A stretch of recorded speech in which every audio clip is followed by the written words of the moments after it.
This episode of Don't Tread on Me is sponsored by Perky's Paperbacks.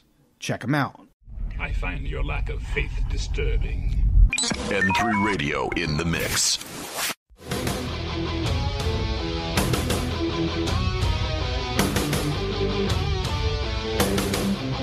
Good evening, everyone. Welcome to another edition of Don't Tread on Me. I'm your host, Beachball, and as you can see from the title, it's titled Sciatica because I really hurt my back. But since I didn't give you any content last week, I didn't want to leave you high and dry this week. So what we're going to do is we're going to play the interview between Tim Pool and Joe Rogan that aired a couple of days ago, and it's 3 hours long. So what I'll do is next week I'll play an hour of it and get back into the show with my commentary on politics, current events, and what's going on in the world as we get out of the COVID-19 crisis. Keep it tuned right here to N3 Radio, because you're listening to Don't Tread on Me. Here's Joe Rogan and Tim Pool. Ooh, 3, 2, 1. Tim Pool, you madman. How's it going? Dude, the ride that you made to get here, you drove from the other side of the continent in a bug-out van. Well, I mean, you've had guests on who've driven here. You know what I mean? I drove here. You drove here, but it took 4 days. It took 4 days. It's a different kind of drive. Have you ever done that before? Oh, yeah. Not in the van, but I've driven around the country too many times. The van's pretty dope. I'm impressed. I told you last year, yes. I was getting the van, and I got a bunch of people on Twitter making fun of me, like, oh, he's going to get a bug-out van, he's crazy. I got a van. You got a bug-out van. Like, you awesome. could live in that thing. Oh, totally, dude. The solar power on it lasts you forever. That's pretty amazing. I didn't know that you could power everything. So you have a solar-powered roof panels that is it less effective in, like, Jersey where it's cloudy right now, you know, totally, the summertime? Totally. Yeah. How much difference is it when it's cloudy? I mean, several orders of magnitude. Yeah. Yeah, it, like, barely work. I mean, it works. It works well enough. But right here it works great. Right here, the sun is so intense and just gnarly. You go outside, you can feel it on your skin. Mm-hmm. Yeah, my solar thing's like, you're good forever. Don't worry. Turn the AC on full blast. Really? If I run the AC on full blast, it will probably last, if I start when the sun comes up, maybe like, I don't know, 14 hours. Wow. That's intense though, man. AC. Yeah. If I use just the fan to get circulation, I can play PlayStation, I can watch movies, I can turn the music on full blast. And you could probably, with AC, you could probably turn it on and off as the temperature goes up and down. Yeah. And the van is it insulated at all? Oh, man, like crazy. Yeah? Yeah.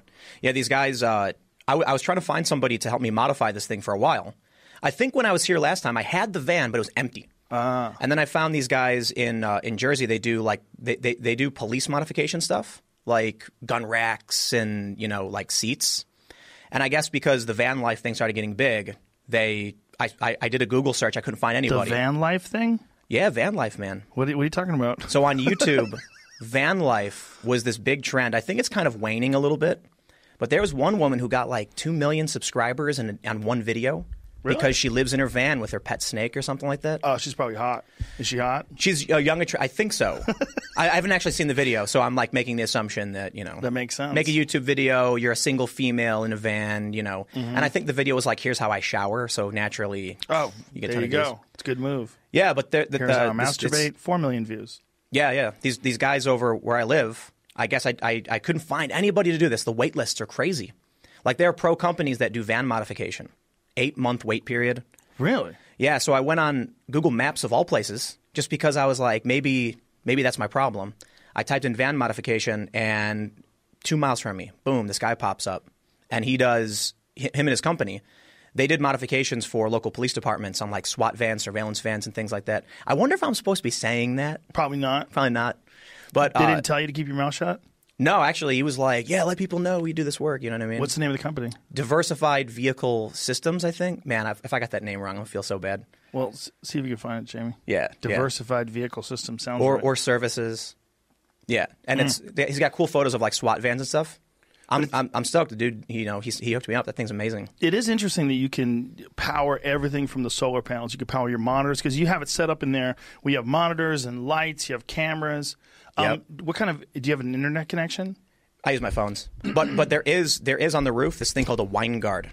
And so you have 5G on your phone, right? You have the. Yep. Oh yeah. Here it is. Diversified Vehicle Services. That's him. That's ProMaster interior before the van heads to time. Okay. Yeah. You're making this guy's week. Good. Cool. Month. Good for him. He's a cool dude. Yeah. So, how long did it take for them to trick it out? I think it took like maybe 3 weeks to a month. And you felt super confident to drive that thing all the way across the country? Totally. Was it weird at all? No, it was pretty awesome. Was there any spots you stopped in? You're like, what in the fuck? Like Barstow's type areas? There was, just because of like the pandemic and all that stuff? Yeah, well, the pandemic and they're weird already. I've driven across this country too much. And I've purposefully in the past have driven through really weird parts, like off of interstate highways. I've been in some pretty crazy places. I've been to one motel that once looked like used to be a prison or something. It used to be a prison? They turned it into a motel? No. I'm just saying it looked like it did. Okay. Like there's no windows. There was just like those block windows you can't see through with like the weird wavy glass. I had no idea what the building used to be. But it was a motel now. It looked like I was in a meat locker or something. But there's one town. I think it was in New Mexico. I don't want to say the name because I get it wrong. But they put up a sign saying no one's allowed in. Nobody. The whole town? The whole town was because of the pandemic? Off. Yep. No one's allowed. Can you do that? It said no visitors, no business, something like that. It said it's like residents only. Is that legal? I don't think it is. That's where it's weird, right? A lot of this stuff is like, what is legal as far as lockdowns? What's legal? Is it completely up to this is a debate right now, right? Whether or not it's completely up to the governors, whether it's the mayors have individual liberty in whatever town. And I mean, I'll tell you what, it sounds like the Constitution doesn't exist right now. Well, I wouldn't go that far. I'm being a little hyperbolic, but I mean, come on. There's definitely some protections. Let's put it this way. Let's be as generous as possible. Protections that are in place to shield the vulnerable people from the pandemic. Yeah. But a lot of folks feel like there's some overstepping. And there's a problem with power, man. If you give power to people, they do not like to give it back. They always think it's better with me in charge. Yeah. That's what there was one documentary I saw a long time ago. Some activists went to like the CEO of Shell, and he talked to him, and he was like, listen, you got to understand, I'm trying my hardest. With me at the helm, I'm doing such good things for the environment.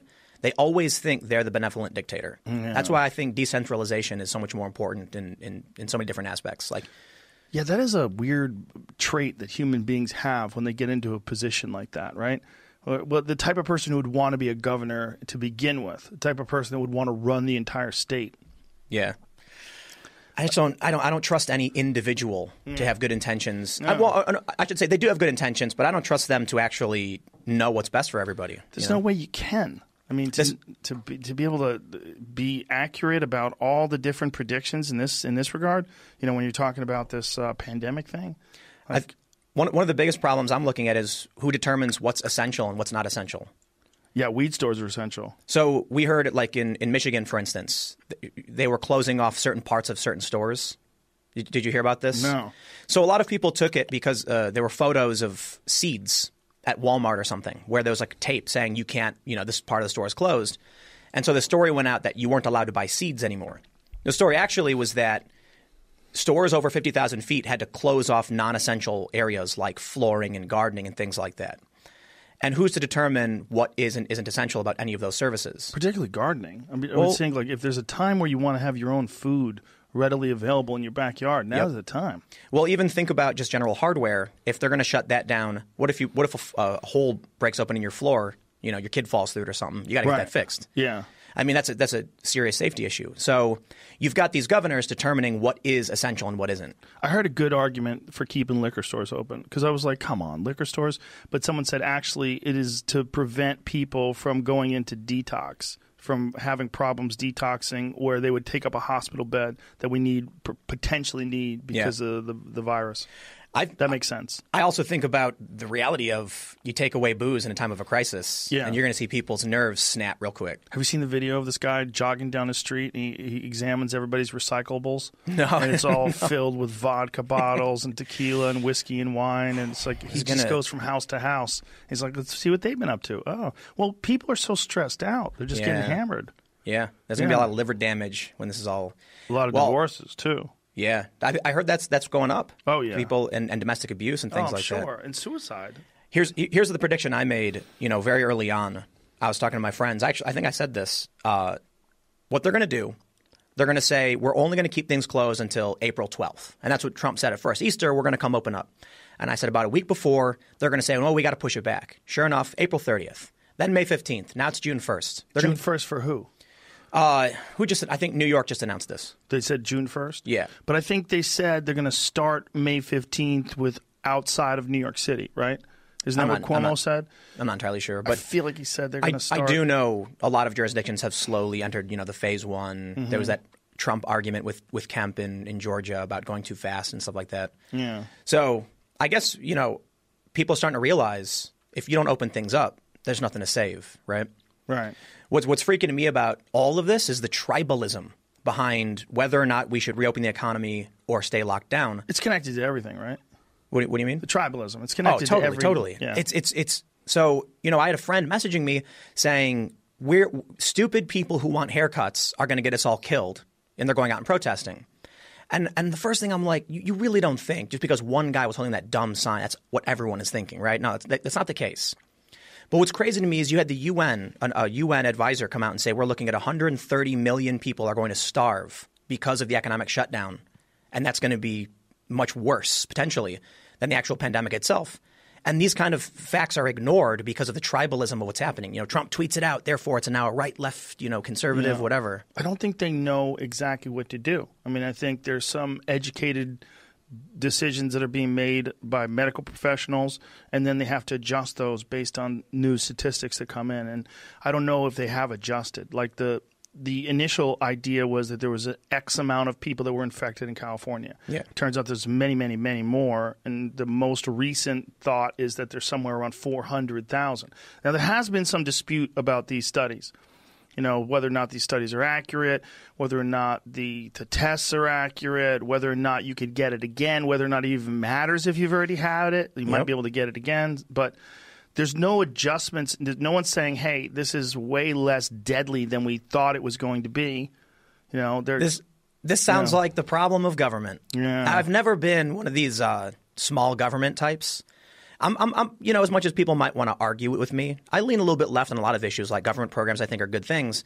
It just seems like whenever the government enacts something, it's so slow to fix it if it goes bad or when things change, right? Right, so slow to adjust if they need to shift back. They tend to just dump more money into it if it's not working properly. I want to know why some people just shake this off. That's, to me, the most – it almost seems like you're dealing with more than one virus. It's like you're dealing with a bunch of different versions of a virus. I think you are. I think they've said they found multiple strains, like that it changed a little bit or something. I don't want to pretend I know for sure. I know they did say that about India. They said that the strain that they have in India is apparently very different than the strain they're experiencing in Europe. Yeah. I think I heard something similar about like Washington. They found 2 strains. Liberal I don't know, and man. Conservative strains? Yeah. It's the crazy thing to me is the people, a lot of Trump supporters. And I'm not trying to blanket out every single one, but there's some high profile ones that are really acting like since the beginning they've doubted it every step of the way. And I'm like, have you looked at the spike charts? If here's what I say: if in New York City we're seeing thousands more dead, what are they dying of? If not some kind of infection. I mean, you can call it whatever you want. You can act like nothing's going on, but we're seeing huge spikes in the amount of people who die. You can't pay attention to them. There's fools. No matter what you do, there's always going to be fools. So, it's obviously a real virus. It's obviously real dangerous. It's tribalism. Yeah, it's foolish. Yeah. But you got to just dismiss that stuff. You can't even debate it or dwell on it. But what's interesting to me is, there's a bunch of parts that are interesting. But what's interesting to me is Georgia's opened, right? And then parts of Montana have opened. There's things that have opened in Texas. Yeah. It's going to be interesting to see what the response is going to be, whether or not they come back online quicker and their economy builds up quicker, or whether or not they get a second surge and they have to shut down longer. And it winds up being that maybe you should have waited longer and would have had less infection. We just saw a city of 10 million in China enter lockdown again. Did they? To what degree, I'm not entirely sure, but they've announced re-upping all the social distancing measures and certain closures and stuff like that. And they're saying it's because a student from the U.S. came back. Of course they're saying that. Right. Reignited a – yeah. But there's also a bunch of studies now about reinfection. Yeah. It's a whole lot of we don't know, and everyone's freaking out. Whenever there's a new disease and everybody's got to scramble in real time to try to figure out what the fuck to do about it.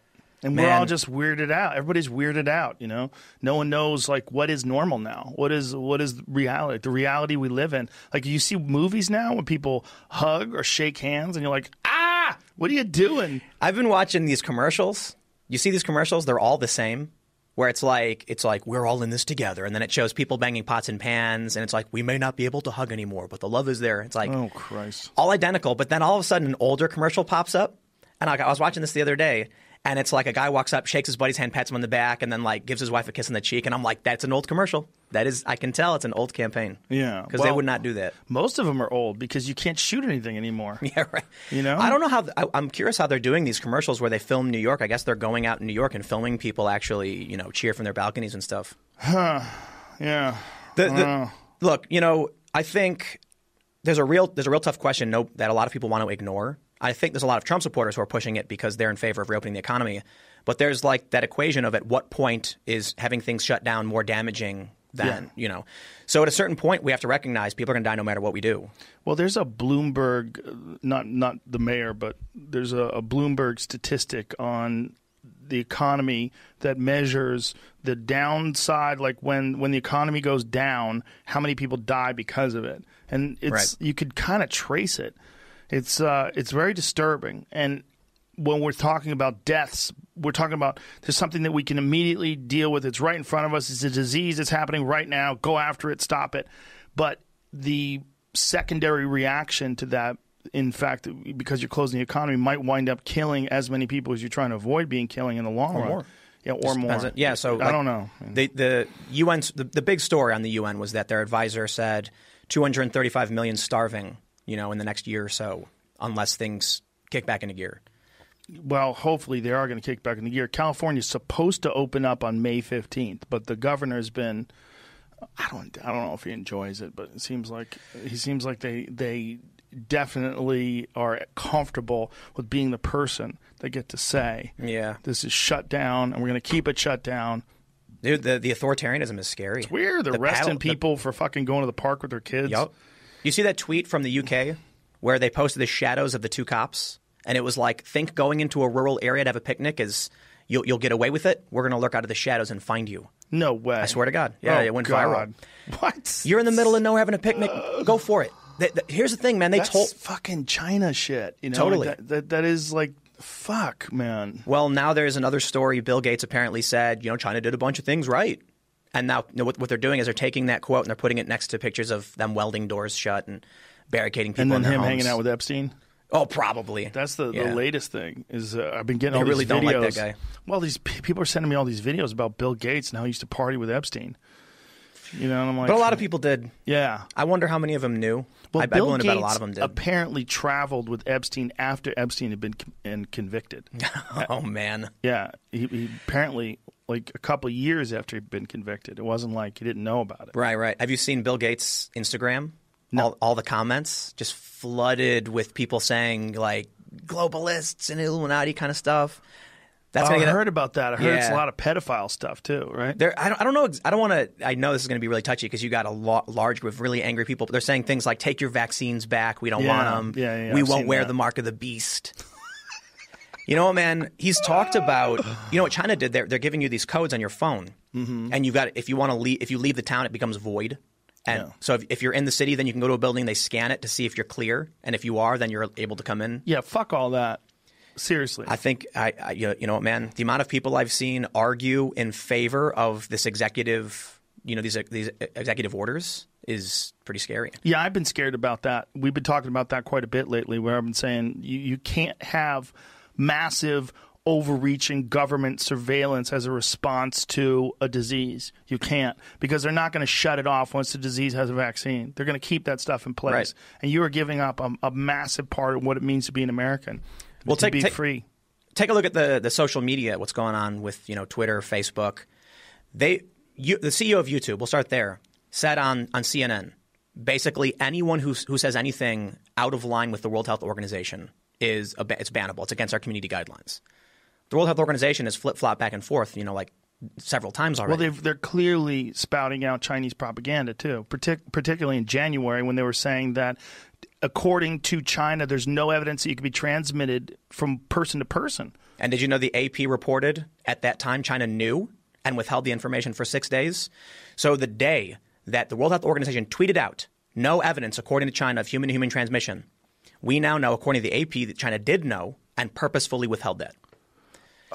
what you've got going on with China right now, I question whether or not we're getting close to an act of war. And I know that might be a little exaggerated, but they've got, this is a story that was published in BuzzFeed News. Trolls working either for China or within China, trying to slow down the response in other regions like Spain, Italy, Taiwan. I think that the BuzzFeed one was specifically about Taiwan, sowing disinformation so it would slow their response, things like that. Why? Well, I think China wants Taiwan. Right, but they don't they're a rogue province, so they consider it. Yeah, well, that's why they had instructed the World Health Organization to not even mention the name Taiwan. You saw that video? That video's crazy, where the head of the World Health Organization is being interviewed, and in the interview, the woman asks him about Taiwan's response. And he says, I think China's done a great job. Right. And then at first he ignores her. Yes. And then he hangs up on her. Yeah, he hung up on her. Wow. But he did say China, and she said Taiwan in specific. And I think that's when he hung up on her. And then he came back and said, well, and she goes, well, let's get back to the question. Well, I think we've already covered it. China's done a great job. Yep. Like, he's clearly avoiding. But why does he think he can do that? Like, what does China have on them? Money. I mean, is it funding? Is it just China funding them? I mean, you saw what happened with the NBA and Blizzard. Yeah. People don't want to give that cold hard cash. They're making a bold bet. You know what I mean? Do you know what Thucydides' trap is? No. So this is – I was reading about this. The Atlantic wrote about this in 2015. Are we headed for a war with China? And Thucydides' trap says that whenever a growing power seeks to upset the dominant power, it results in war. And 12 out of 16 times over the past 500 years, it has happened. So – people have been predicting a U.S.-China war for a really long time because of this historical precedent. It's not absolute, but it looks like – I'm not going to pretend like I'm a historical expert or anything like that, but it looks extremely probable to me. I've had a lot of people get mad at me saying that I was fear-mongering by bringing this up, but the U.S. just sent 2 warships into the South China Sea, which China considers their own territory. When you look at what China's been doing in terms of misinformation, clearly lying about the numbers – I can't remember who did this. I think it may have been Germany, removing China's numbers from the charts saying they're not real. So China's been misleading the rest of the world, withholding information on how bad the infection is. They sent a strike group, an aircraft carrier, through the South China Sea near Taiwan, putting Japan on alert. The U.S.'s aircraft carrier, Theodore Roosevelt, was disabled because of the coronavirus. They evacuated 80% of the personnel. The U.S. does what they call an elephant walk in Guam, where they have all these bombers. Then the U.S. pulls them out. Because apparently China's got some kind of weapon that can just blanket Guam and wipe out our forces. Next thing I know, we sent what kind of weapon do they have that can do that? I'm not entirely sure. I'm getting my information from just reading peripheral stories. Mm-hmm. I'm not a military guy, anything like that. But it really does. So the U.S. just sent 2 warships into the South China Sea. And I think they're doing this because one of the things I read from a military website was that the strike force is testing U.S. resolve. The last time that China has done this, where they sent a strike force around Taiwan, actually tried to, take it in some fashion, the U.S. sent a couple super carriers and everything calmed down. Now our super carriers in the region were disabled by COVID. Well, didn't they go into a group exercise with Iran after we killed that guy? Oh, I don't know. Yeah, there was a group exercise with China and Iran in the sea. They did something like some sort of show of unity right after Trump had that guy assassinated. Do you see what happened with those Iranian gunboats? They were swarming the U.S. naval vessels, and then Trump ordered them, if they do it again, sink them, blow them up. Do you know that Venezuela tried commandeering a civilian yacht a couple weeks ago? What? Venezuelan naval ship crashed into a German-owned private cruise liner. They were trying to as my understanding of the story, because I know a lot of people they're not going to want to provide that analysis. They were trying to steal it. So they claim steal it. Yeah. I think the official word from Venezuela was they thought this was a fake cruise ship with assassins from Maduro or something. So they ordered it to come into their waters because they weren't. A Venezuelan naval ship started ramming it, sank itself. Yeah, I heard about that. Yeah. And so then sometime after, Donald Trump deploys 2 U.S. naval vessels near Venezuelan waters, which he says are for drug-related operations. I'm not going to – I know a lot of people are going to get heated saying, you know what you're talking about. Yeah. All I know is that's what was reported. Who knows what that means or what it leads to. But needless to say, with it, look, Russia is withholding wheat exports. Several European countries have closed their borders within the Schengen area. People are starting to hoard food. And we just had a full-page ad in the New York Times Sunday edition, I think it was from Tyson, saying the food supply chain is breaking and we're getting ready for a major shortage of food. Yeah, they had to kill 2 million chickens. Wow. Because they didn't have anybody to butcher them. Here's my concern. When you have these nation states shoring up their borders, even within the European Union, that was crazy to me when you see Germany and France and Austria closing their borders to each other. Then you get these warships making these movements. You get people desperate for food. You see Venezuela ramming into a cruise ship. I say this. It could be that we're hyper-focused on it because we're bored. We don't normally pay attention to this stuff. We normally pay attention to celebrity gossip and politics. Now that we're not doing anything, we're really focused on what's happening in international territory. Or perhaps it's that we're getting desperate and we're scared as the economy tanks. Well, if it wasn't for mutually assured destruction, I would say, yeah, we're probably moving into a place of war. But when you have two nuclear superpowers like China and the U.S., it's like, what? You know, what do they do? What are you going to do? One guy going to launch a missile, the other guy's going to launch a missile. Like, what are they going to do? Are they going to go into a full-scale war and wipe out everyone on the planet? Because that's what would happen. I think so. I do. The thing is, who would be more willing to wipe out a giant chunk of the population? Would it be China or would it be the United States? I don't think it'd be the United States. I think it'd be China. And I think it really depends on how strained they are for resources and whether or not they're really going to lose. The difficult – look, in China when this broke out, we saw videos of them barricading people in their homes, welding their doors shut. Yeah. The doctor, whistleblower. There's one story Vice ran. A journalist was calling out all of these things, disappears for a month, comes back a month later all happy, like, government's great. We love them. Really? Yeah. We know what they do. We've seen videos. Now, this could be propaganda, because I'm in America, so of course I'm getting this information. Maybe the U.S. is trying to, build this up. But I think you take a look at that kind of behavior, the willingness to do anything by any means necessary. And at what point do you get one person who's in charge saying, I will not be the captain of a ship that sinks? I look to, well, I don't want to get super political in American history, but I view it as you've got a leader of a country, and as people are looking at him, he says, this will be the year my country ceases to exist. F that. Presses a button. I will not be the person who has that stain. It's hard to know, though, because it could be a leader saying, I will not be the person who destroys the world. I would rather go down in history as the, failure of my country. I think you back somebody into a corner and you get fight or flight. I don't trust Trump's decision-making in that regard either. No, I don't.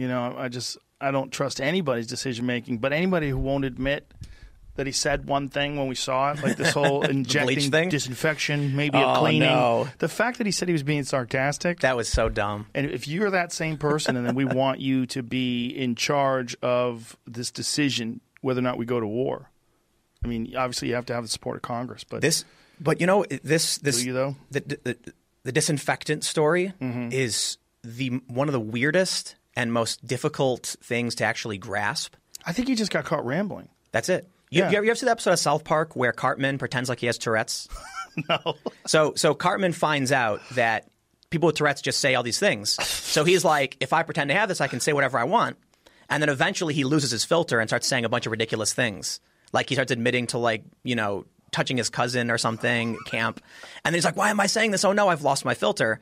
Donald Trump, here's how I see it. He heard something from these experts. He didn't understand it. He has no filter. And so he just asked this thing. Here's my challenge with it. Is there a such thing as a stupid question? Yes. There is. Can you eat glass? Right. That's a stupid question.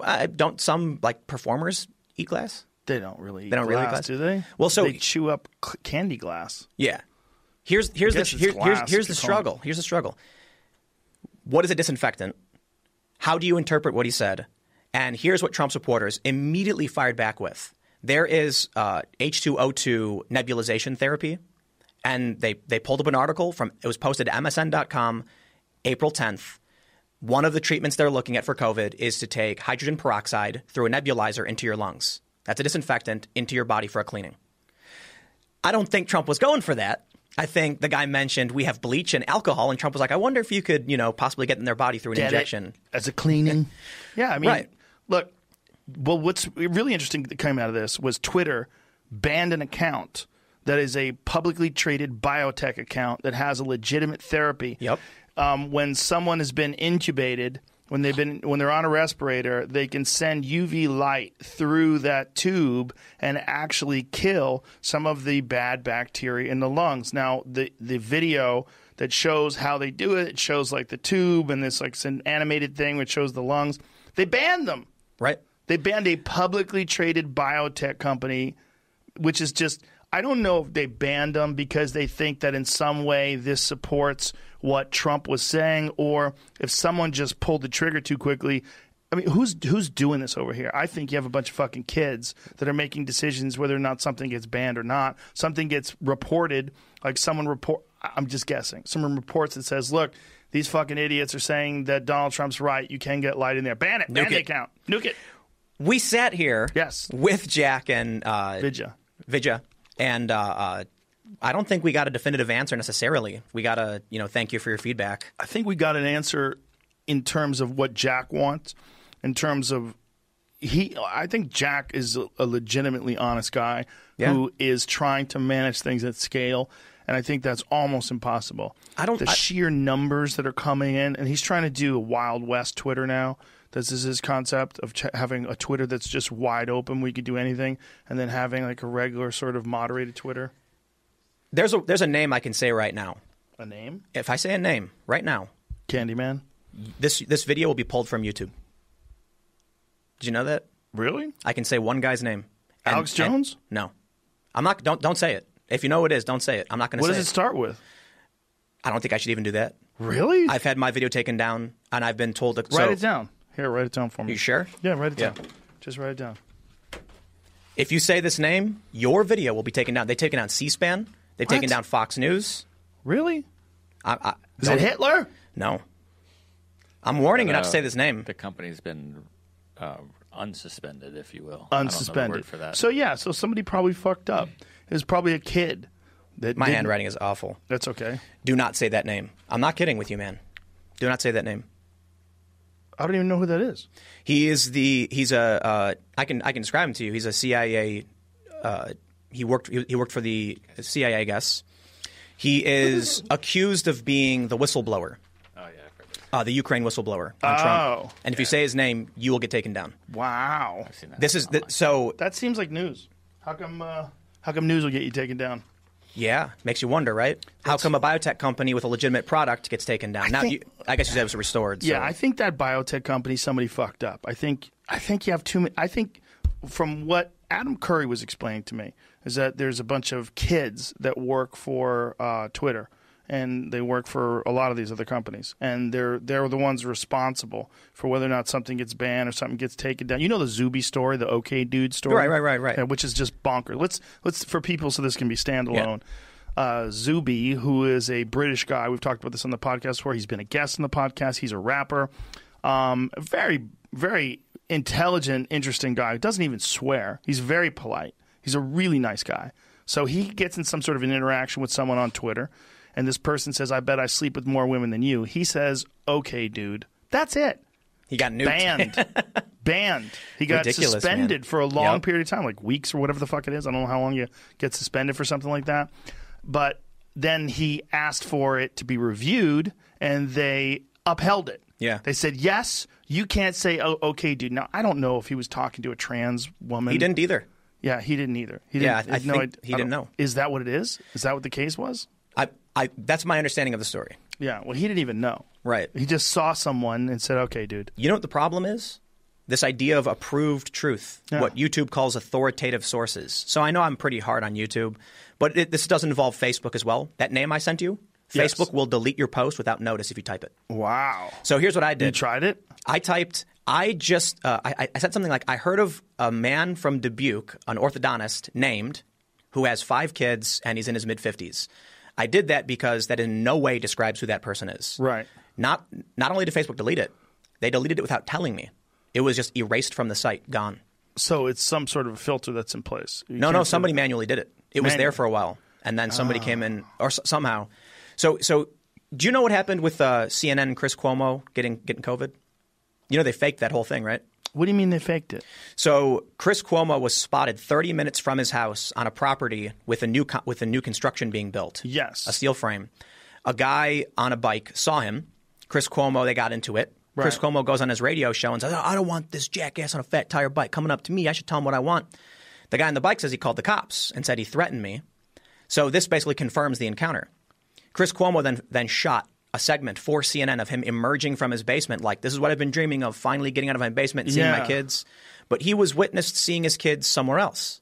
With his kids. Yeah, so you even had Ben Smith of the New York Times call this out, saying Ben Smith used to be the editor-in-chief of BuzzFeed News. Now he's a media columnist for New York Times, said something to the effect of, it's like shocking how CNN is eliding this whole controversy. They're pretending like it didn't happen. Everybody knows Cuomo faked it. Yeah. He wasn't in quarantine. He was out, presumably, he was with 2 women and 3 kids. So we can assume it was his wife and his kids, whatever. I bring that up because you've got a couple other moments, right? You've got Brian Stelter on his show saying that we got to channel the anger for the people. Yeah, that he was saying that journalists need to do that. Yep, which is I basically said, so you're admitting you're rage bait. Yes, I saw you did that, and I was glad that you said that. Like, finally they're admitting it. Right. I mean, look, it's no secret I'm going to rag on the media. I worked for these companies, and I've seen them slowly getting worse and worse with everything. I want to see Brian scream. You want to see Brian scream? Yeah, I think like him enraged would be adorable. Oh, yeah. Like, I wonder how much anger he can muster. Like, I can't. So here's the point I was getting to. CNN's called an authoritative source. Yes. They're lying in our faces. I mean, you just had the Joe Biden thing. Mm-hmm. I don't know if you've talked about this yet, but if you go to Google Play and look up Larry King's show from 1993, you will see there. So I checked many of the different months. What people noticed was that one episode was missing. August 11th, 1993, the episode where Joe Biden's accuser called in saying, my daughter had a problem with a prominent senator. No, it was Joe Biden's accuser's mom. The accuser's mom. Yeah. What did I say? You said accuser. Oh, right. Yeah. The accuser's mom. Right. That episode's gone. Yes. So I went through Google Play, and there certainly were other episodes that were presumably missing. Typically Mondays, where I would assume that Larry King had a day off or something. The 11th was a Wednesday.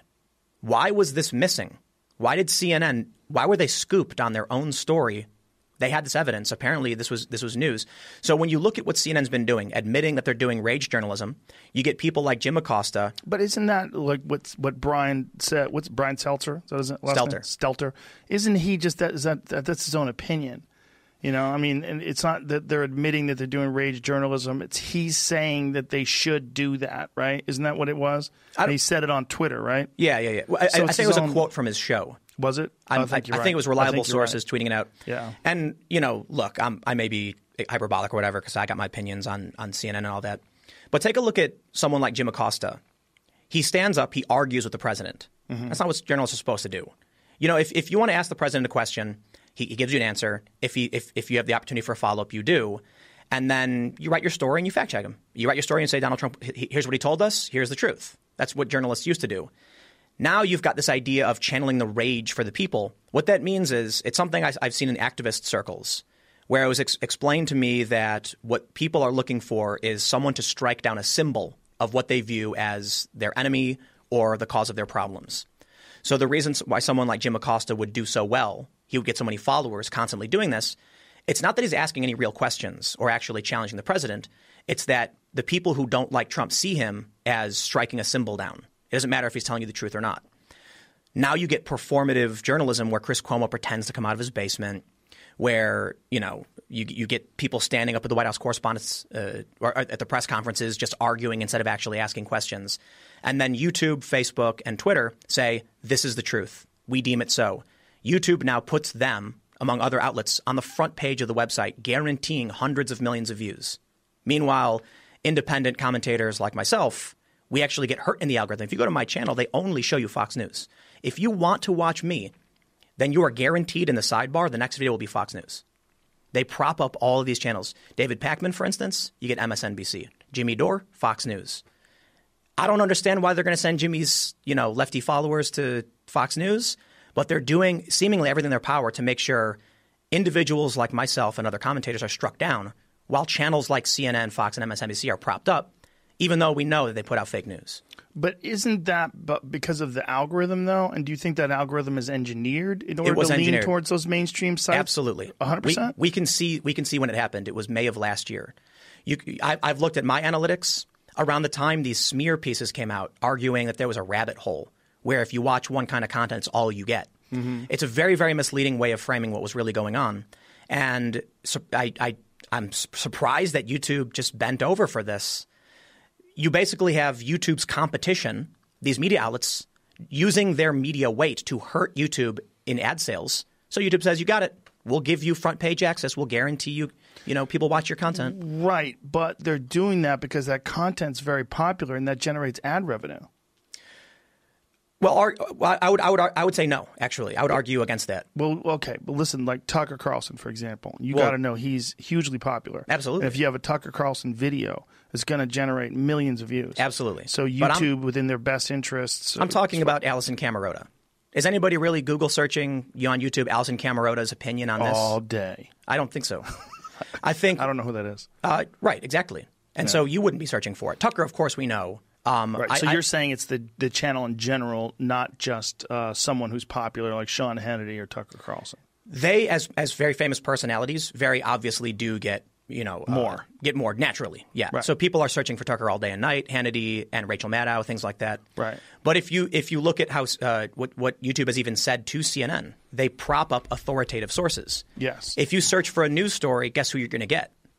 If you Google search, Tara Reid, Joe Biden, you're going to get CNN. Do you think that they're doing that, though, because they're trying to get rid of conspiracy theories? And, yes. Yeah, that's the principal reason. Yeah, they're trying to get – like I understand what they're saying in terms of – so like the CEO of YouTube, when she said that they're going to go with the World Health Organization.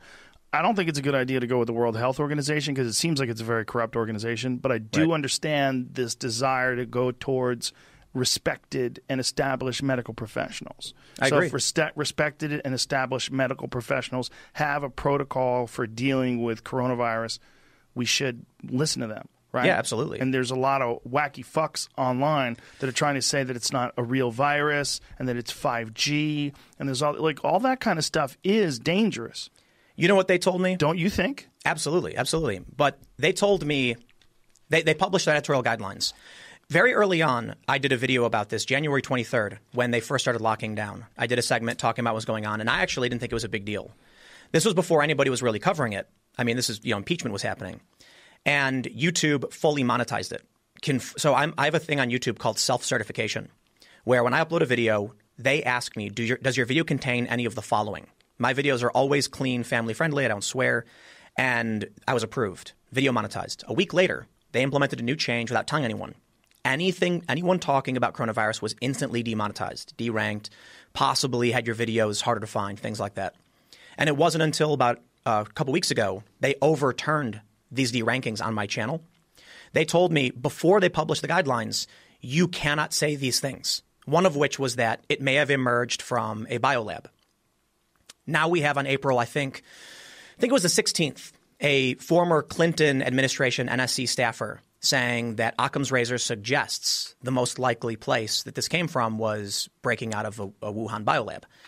There was a story by Brett Baer over at Fox News where he said, according to sources he has who've overseen the documents, they believe that China was trying to essentially prove their worth with American bioresearch by racing to do this development, and there was a breach. And this resulted in the COVID outbreak. That's Fox News and CNN. CNN's run multiple segments saying this. When I talk about it, I get deranked, demonetized, confirmed. They say, you can't talk about this, Tim. CNN can. They're authoritative. You can't. Even if I use them as a source. Even if I say what I try to do is, weigh the sources. How good are they? Brett Baer, that's a good source. I mean, Brett Baer is one of the last true news people. I'm not somebody who follows him too much, but he's a straight news guy. He put his name on this, and that says a lot to me. You don't got to like the guy. You don't got to like Fox News. But CNN also ran the story saying U.S. intelligence now believes, or I'm sorry, they're investigating whether this claim has merit. We also had a story from the Washington Post that asked the same question, even got a professor from Rutgers University to say it's very possible. The story actually emerged because at South China University in Beijing released a paper saying that somebody was doing experiments on bats with coronavirus, and one of the bats spilled blood on him and peed on him, and he had to self-quarantine for 14 days.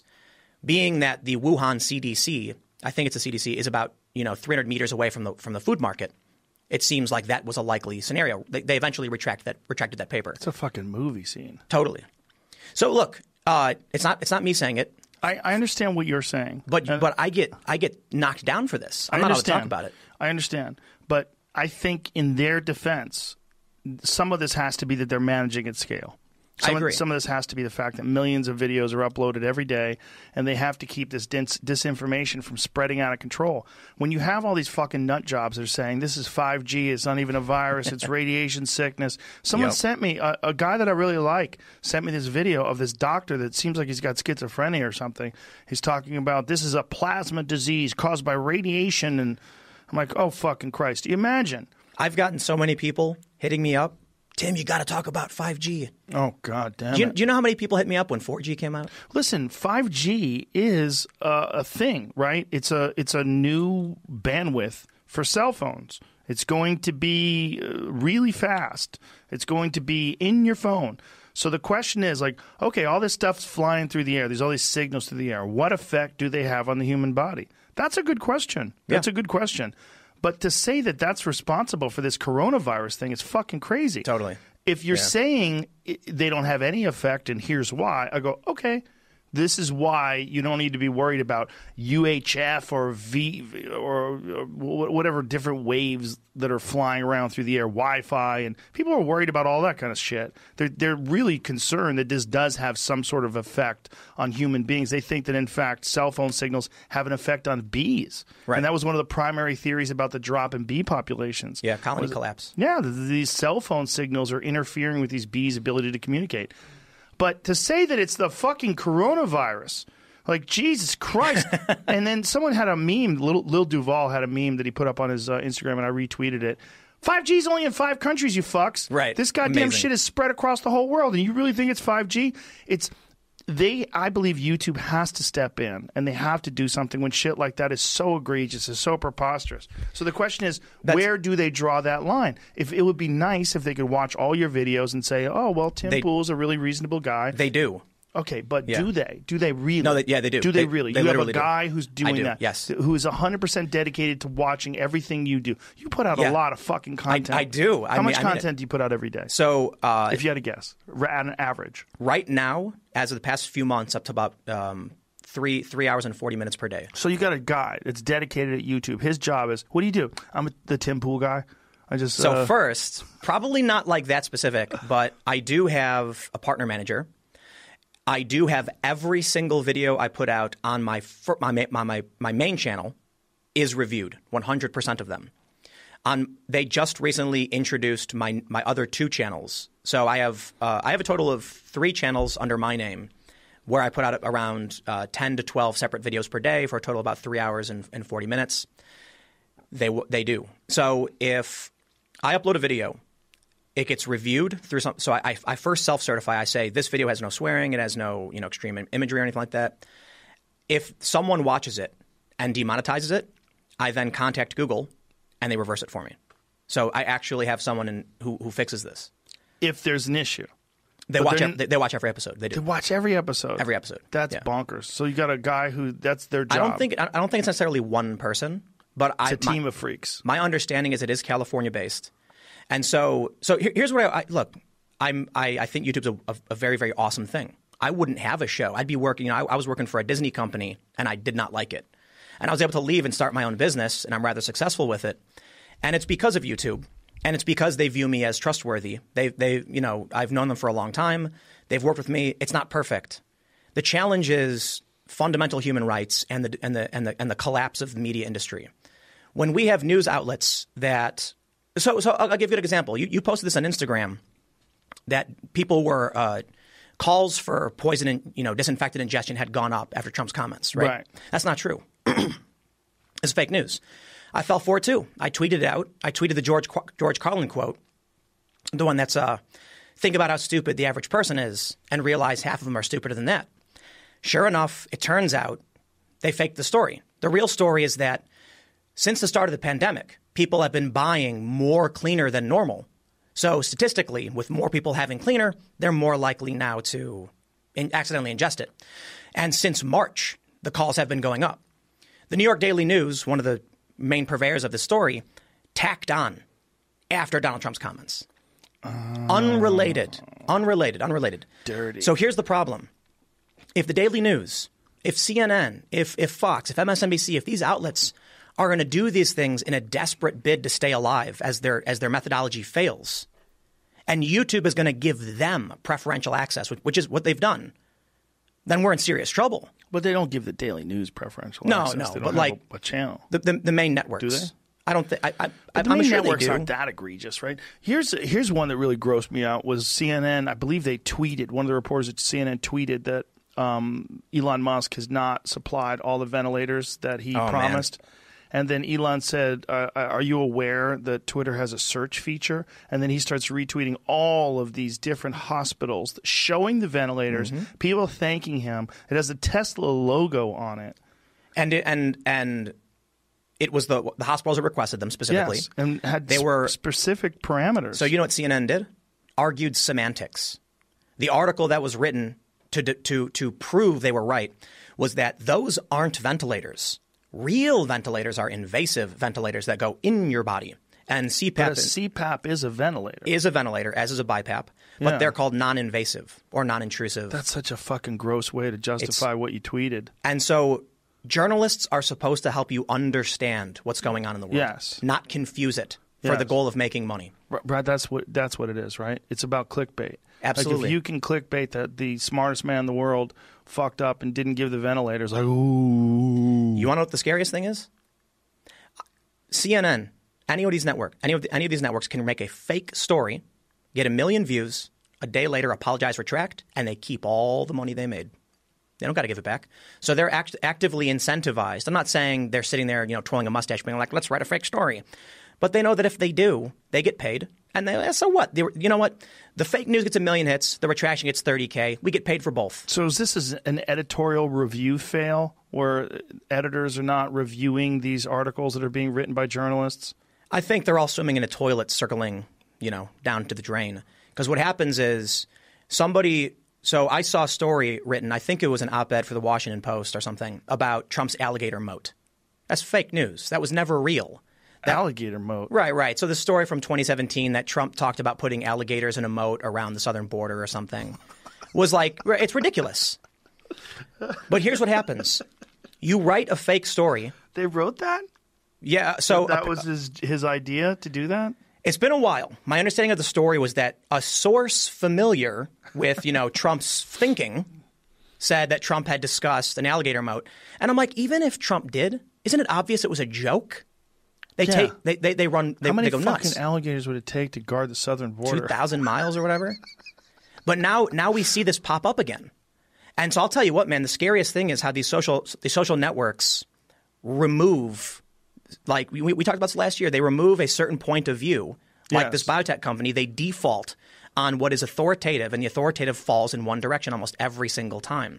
Falls left. Right. Yes. So, I can't tell you how many stories I've gone through where it's like, that Peter Navarro story where Trump said to the journalist, you're a nasty reporter and everything. Yes. What you don't see was the full context, where the guy kept goading Trump for like 10, 15 minutes, and then finally Trump snaps at him.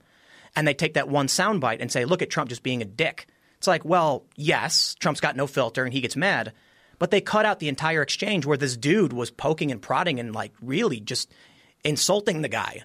So this guy, Peter Navarro, he's saying things like, why are you trying to give people hope?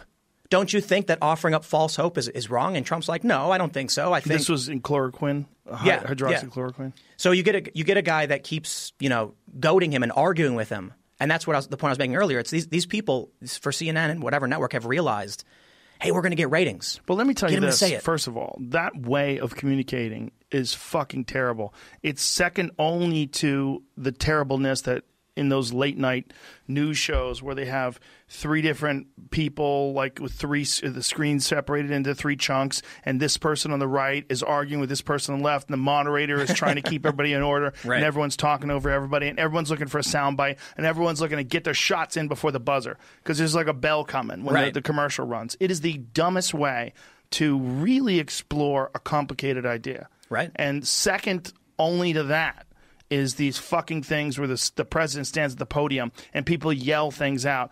Someone called it the Kung Flu. Yeah, I know. Someone called it the Kung Flu. Do you not denounce that? This racist word, Kung Flu? And Trump said, who said it? Yeah. I don't know. I heard. I don't know. You know what I loved? When one of the journalists asked Trump about the price of oil, he goes, where's it at? And the guy says, oh, I don't know. But I knew, no. Where's the price of oil? The reporter says, I don't know. Then why are you asking? Next question.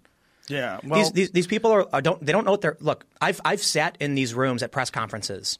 I have stood in front of public officials as they prepared an announcement, and I know exactly – I've talked to these producers. I've talked to the journalists. They're like, ask a question. What should I ask? Just ask anything. So I've been thrown in front of people like, ask them something. I'm like, what am I supposed to ask them? Ask them anything. Make something up. Because they want you to get that screen time so they can say it's theirs. Well, it's also someone like Jim Acosta, for example. Don't you think there's an inclination when someone gets a certain amount of attention to lean towards that attention? Absolutely. This is your base now. These are the people that are supporting you. And you find it with like online commentators, and where what's really weird is when like a person used to be left and then you see them getting a little bit of love from the right, and they start kind of like inching over there in their comments, and they get more and more attention, and then they just jump ship. And the inverse. Like people who were leaning towards more right-wing talking points got attacked for it and then immediately came out in support of certain politicians. Yes. Yeah. Yes. You see people leaning towards what gets them the most amount of love. Right. And for Jim Acosta, it seems like he gets a lot of love for attacking this guy because he's talking for them, for the people at home. I wish I could ask the president, what the fuck are you doing? Get him, Jim. And then, this is it's scary when I go on Reddit, for instance, and they've basically purged 90% of any pro-Trump point of view. Really? It's gone, man. I pull up Reddit, and what do I get? It's all lefty commentary. If you go to like r/politics, which has I think 5 to 6 million subs, they use left-wing activist websites as news sources. So it's not a place for real political discussion. It's a place to get your biases confirmed. The same is true for the Donald Trump subreddit, which has been basically purged. They used to have a real subreddit called the Donald, and didn't it's they gone kill now. it? Yeah, they killed it. They killed it because they thought that it was filled with trolls, right? They killed it because they claimed the Trump supporters were threatening cops. I'm not joking. That's the story. Doesn't that sound a little strange to you? That Trump supporters would be anti-cop to me doesn't make any sense. Not only that, it doesn't make any sense that you would use that as an example for a necessary move to ban the entire subreddit. It seems like so it's not banned. What is it? It was quarantined. Quarantined. So you can no longer search for it. The only way to access it is to be subscribed and to give your email. They've since abandoned that and created a new website, thedonald.win. You go there, you're going to hear only good things about the president. And while there are certainly things you'll any rational person would disagree with, I think a healthy discourse tries, you want to see the counterpoints, you want to see the positive points, you want to better understand, is there a real reason why Donald Trump did something, or is he just an idiot? And if you're only getting one side of it, your view of the world is just totally. Reddit used to be like the Wild West, right? It was pretty wild until 2016. There's very little moderating. Reddit is so incredibly easy to manipulate and control, ridiculously easy. That I remember, what year it was? Maybe 2015. Political operatives were seeking ways to prop up politicians, manipulating Reddit's algorithms because users have direct control of it. I'll just tell you, it's ridiculously easy to do, insanely easy. They've since made it more difficult, but one person with 10 cell phones, and you could own the front page of Reddit very, very easily. That's crazy. Since then, we've seen accusations of, and I think it's fair to say, in my experience, I know that this tends to exist, sock puppetry. When someone runs multiple accounts pretending to be different people to create the perception of consensus. Yes. And that's what they do.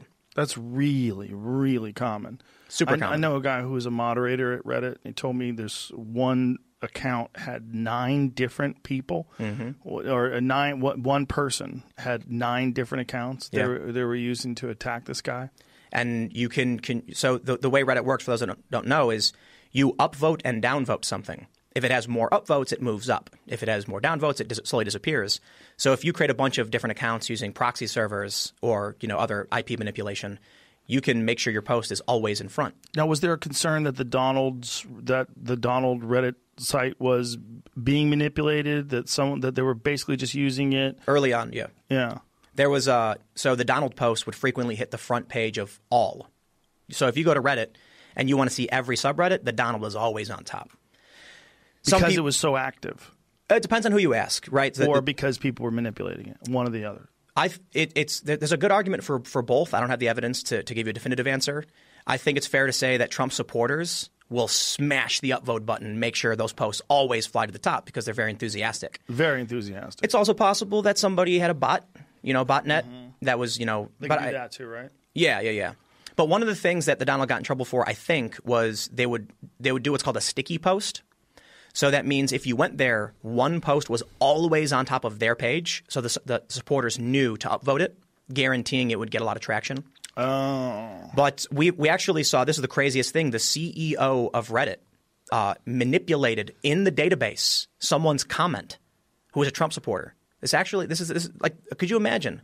The CEO did this. They edited it? He went into the database, the hard database for someone's comment, and changed what they said. What? Yeah, and he apologized for it, saying, I got angry. Someone called him a pedo. So he was like, oh, yeah, and he went in and... Oh, that's right. I remember this. He actually edited the words to make that person look like a piece of shit. Like anti-Trump or something. Yes. So I'll tell you what, man. Look, there's a lot of arguments you can make about policy and the right way to solve these problems. But I go on the front, I open Reddit and I'm browsing through it and I see these comments from people that clearly do not understand what's going on with these protests, of people who want the economy to reopen. And I try and talk to my friends about it, and it seems like they're trapped because I think, it's like you were mentioning how people drift towards what gets them the most love. Mm-hmm. But now it's not just famous people. It's not just people on social media. It's everybody who does that, and they don't want that worldview broken. Well, they also don't want to lose the respect of their friends who are also subscribing to that same ideology. Yeah.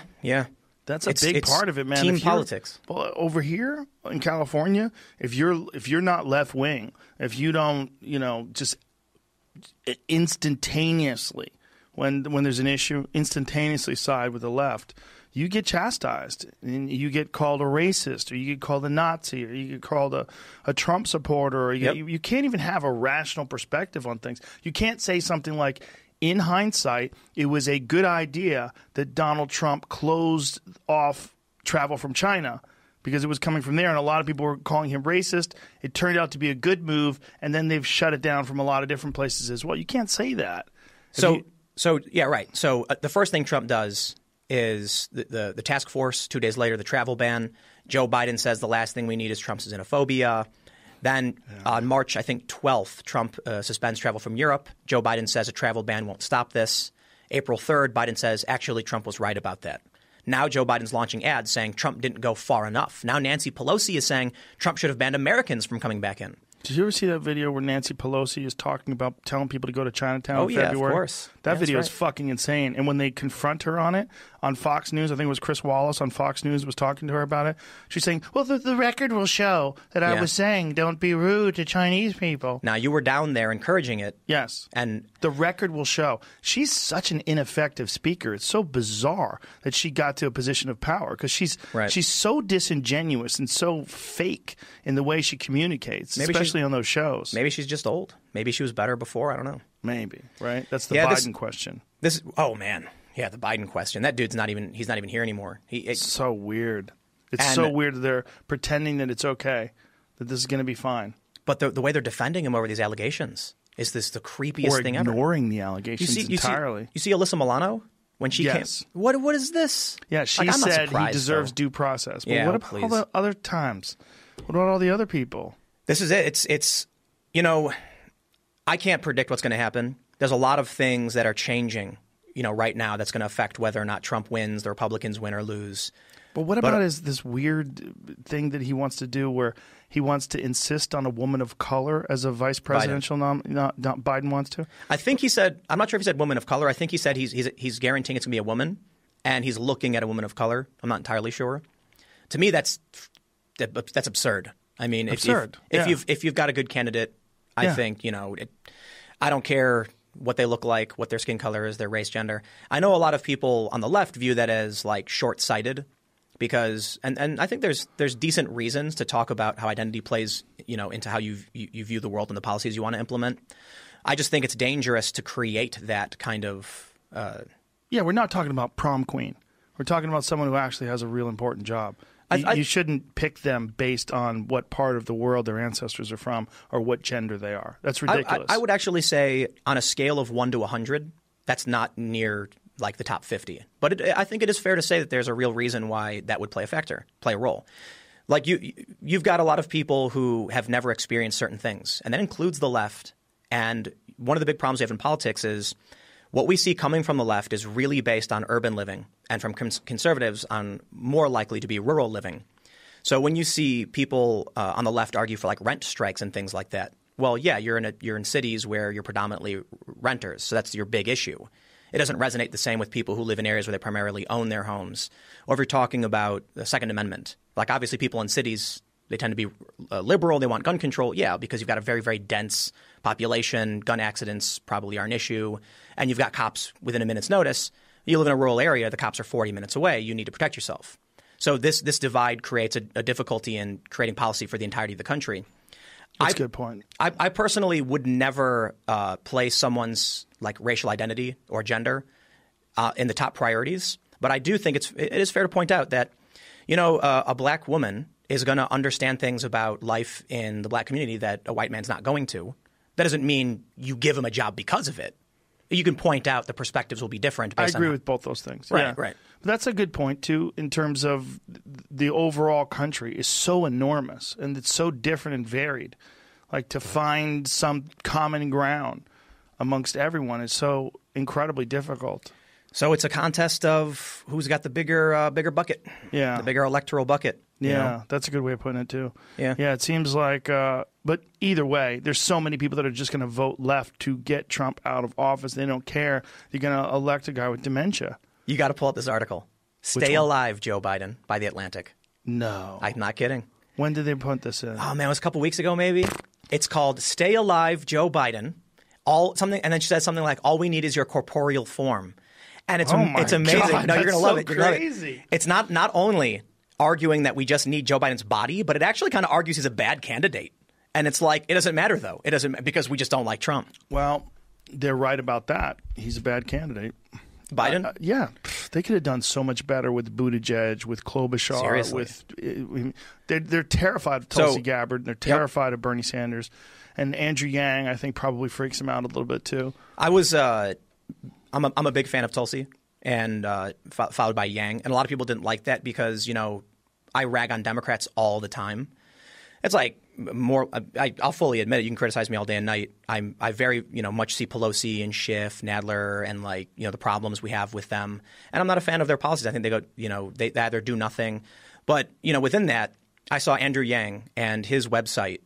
The list of things he's gone through, for what he's thought about was insane. I mean, the dude had a policy for everything. Well, he's a brilliant guy. Absolutely. And he's also not a politician. So his approach is going to be from a guy who's an entrepreneur.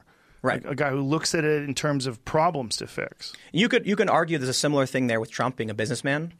But Yang's list, he's a comprehensive list of policy positions was to me, I was like, I like it. I do. Tulsi, he's not that guy. The thing about Trump is a giant personality, right? Whereas Yang is a really reasonable person. Yeah, for me, Tulsi's anti-war stance was paramount. I think the U.S. has wasted too much money.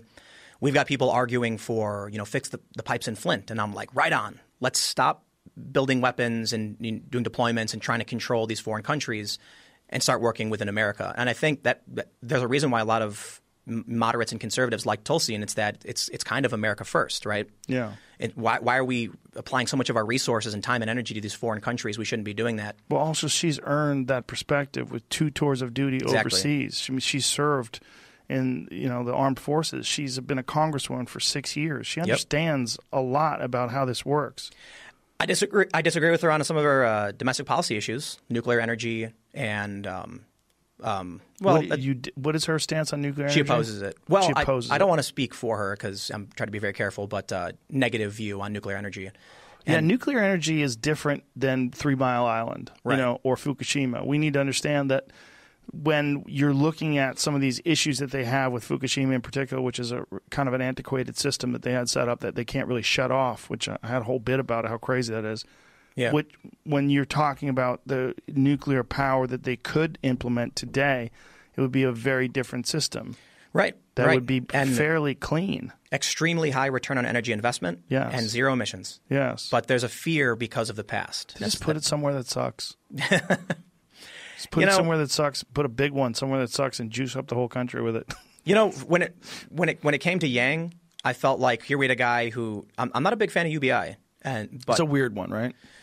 I think the way he put it spoke more to me than the way anyone else ever framed it, and I actually felt like he shouldn't have called it universal basic income. When he Well, didn't he call it the freedom dividend? right, Yeah. but it became UBI to so many people. That's how Right. they went with it. Yeah. When you see Amazon, Google, and these big companies becoming just insane behemoths that can't be broken up, they just absorb and absorb and absorb, then there's an argument for some kind of dividend to the American people for potentially what they do outside of the United States. It's very complicated economics. I guess I'm not smart enough to pretend like I know anything about. But you look at he brought the example of Alaska. They have the oil drilling. The people who live in Alaska get a portion of that revenue and those profits. That makes sense. UBI, the way it's framed in general, makes very little sense. And it eventually, I think we're actually seeing now with the government stimulus, one of the biggest pitfalls to it. Did you hear there was a story they ran on NBC? A woman, her employees were like in revolt because she acquired a loan from the Paycheck Protection Program that insured their jobs, meaning they would receive less money. Because under the CARES Act, they would have received a bonus of $600 per week on top of the salary they'd normally get. They actually preferred to have lost their jobs. So you have people who are complaining that they're keeping their jobs now. So there's That's one instance, though. there's a couple stories like that. But the challenge with just giving people cash is the assumption that the cash has inherent value when the value of it is based upon what you can get for it. So one of the lessons I think we learn now with the economy being shut down is doctors and nurses got to work. That we need them on the front line. They're also getting paid. What do they use that money for? Pay their rent, buy food, things like that. We're facing food shortages. If you can't buy anything with the money, what's the point of taking the money? I mean, like if you were given the choice, you're going to work. You're going to go work your job at a grocery store. You're an essential worker. We're going to pay you $400. Your buddy, who isn't. Let me stop you right there. Because the universal basic income was not designed to deal with the pandemic. It was designed to deal with automation, which would have not stopped the supply chain, which wouldn't have created food shortages. This is a sort of a unique situation. So you're comparing apples to oranges. You're applying universal basic income to our current situation, which has nothing to do with the reason why he wanted to implement it in the first place. He's worried that automation is going to take away jobs. He's right. It will. It probably will. Now consider this problem, though. There will always be some kind of essential work, right? Yes. What do you tell the essential worker when other people are getting money and don't work that you have no choice because you're essential? Even in an automation system. So let's say every job but groceries. But hold on a second. They're only getting a small amount of money to stay alive. You would rather have a good job where you're getting paid well and have benefits and all that other stuff. I think that's an assumption. I see it is an assumption. Yeah. But the I think problem mine with is too. universal I think mine is basic too. income, the real problem is a psychology issue. The real problem is the way human beings work. We need incentives. People don't just want to survive and get a little check from the government. People will be despondent. You don't want to create a United States of welfare, like an all-encompassing thing where these programs that are in place that automate all of the goods and services, they take some of that money and give it back to the people because no one can work. Like that's a depressing, dystopian future. I mean, that's a terrible place to live. You ever watch Battlestar Galactica? Yes, loved it. You ever see Snowpiercer? Was that you talking about the new Battlestar Galactica or the old one? The new one. What was Snowpiercer? Which one was that? That's where Chris Evans is on a train that travels around the world because the world is frozen, and only that train has it's kind of a weird premise. But this is an episode of Battlestar Galactica? No. It's a movie. I'm just bringing up two different bits of fiction to make a point. Oh yeah, it's a futuristic movie. It's real weird. Who else is in it? Chris Evans is Captain America, Swinton, right? Isn't it? Yeah, I think I did see that. It's real weird. Yeah, it's kind of cool. Yeah, it's kind of weird. So they take kids from the poor cart, and have them work internally in the engine because they have to move things around because parts are missing. If they don't, all human life dies. So they literally go in the back and they take children away from their families who scream and reject this. In Battlestar, they had children who were also taken for a similar reason to work. You had people who had no choice but to work on the fuel processing ship. Otherwise, all of humanity would be wiped out. I've often thought about, I'm a huge fan of Star Trek: The Next Generation. How do we get to a post-capitalism world where we still have incentives, but we're post-scarcity? The problem is, as we're in transition, there will be jobs that are essential, which means one of the glimpses we get. I understand a pandemic is different, but we still see a glimpse of people who have to work, kind of low-skill, boring, tedious jobs like at a grocery store, while other people who have higher skill jobs are getting their needs met by the government, at least in terms of the cash. So we're here telling, these people. You're talking about right now?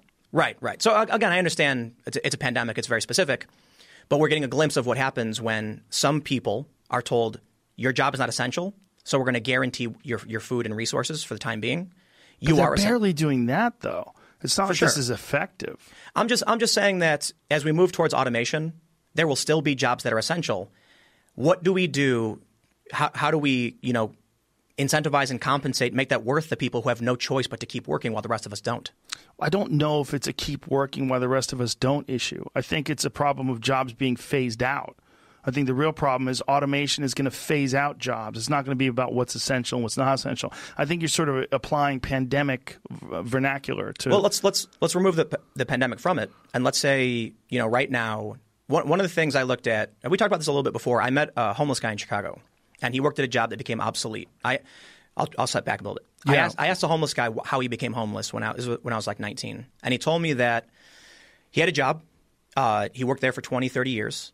As he got older, his family, moved away. He lost contact. These were different times. Some friends and family had died. When his company became obsolete, technology didn't matter anymore. He was cast out. He had nowhere to work anymore, and his expertise was very specific. So he got a severance package. That ran out. He got unemployment. That ran out. He got kicked out. Now he's homeless. I look at that and I say, how do we make sure that doesn't happen? This guy should not be punished simply because times have changed. But if you scale that up, and say it keeps happening in every different sector, eventually you'll end up with 90% of the population saying my needs will be taken care of and 10% saying I still have to work, whatever the industry may be. Like that's a transitional period. It's going to be very difficult. We automate most jobs except for some. Some people will still have to work. Does anybody really think we're going to automate most jobs, though? I mean, there's so many jobs that can't be automated. I don't think that's going to be the. I mean, you're talking about some weird sort of futuristic version. Star Trek. Yeah, I don't think that's what we need to be concerned with. I think the idea of universal basic income is wonderful. The idea that your needs are taken care of in terms of food and housing, and then everything else you got to do on your own. If we're looking at when we look at struggle, right? We look at struggle like across the board. Can't feed yourself. Can't put a roof over your head. What if this is what was attractive about universal basic income to me? What if we all agreed that some semblance of dignity is a part of being an American, and then we will provide you with food, we will provide you with housing. Everything else you have to fucking earn. And that's interesting. That's interesting. I like that. I like it. But I don't know. People don't work well when they don't have to. Exactly. When people don't have an incentive, and the competition is important.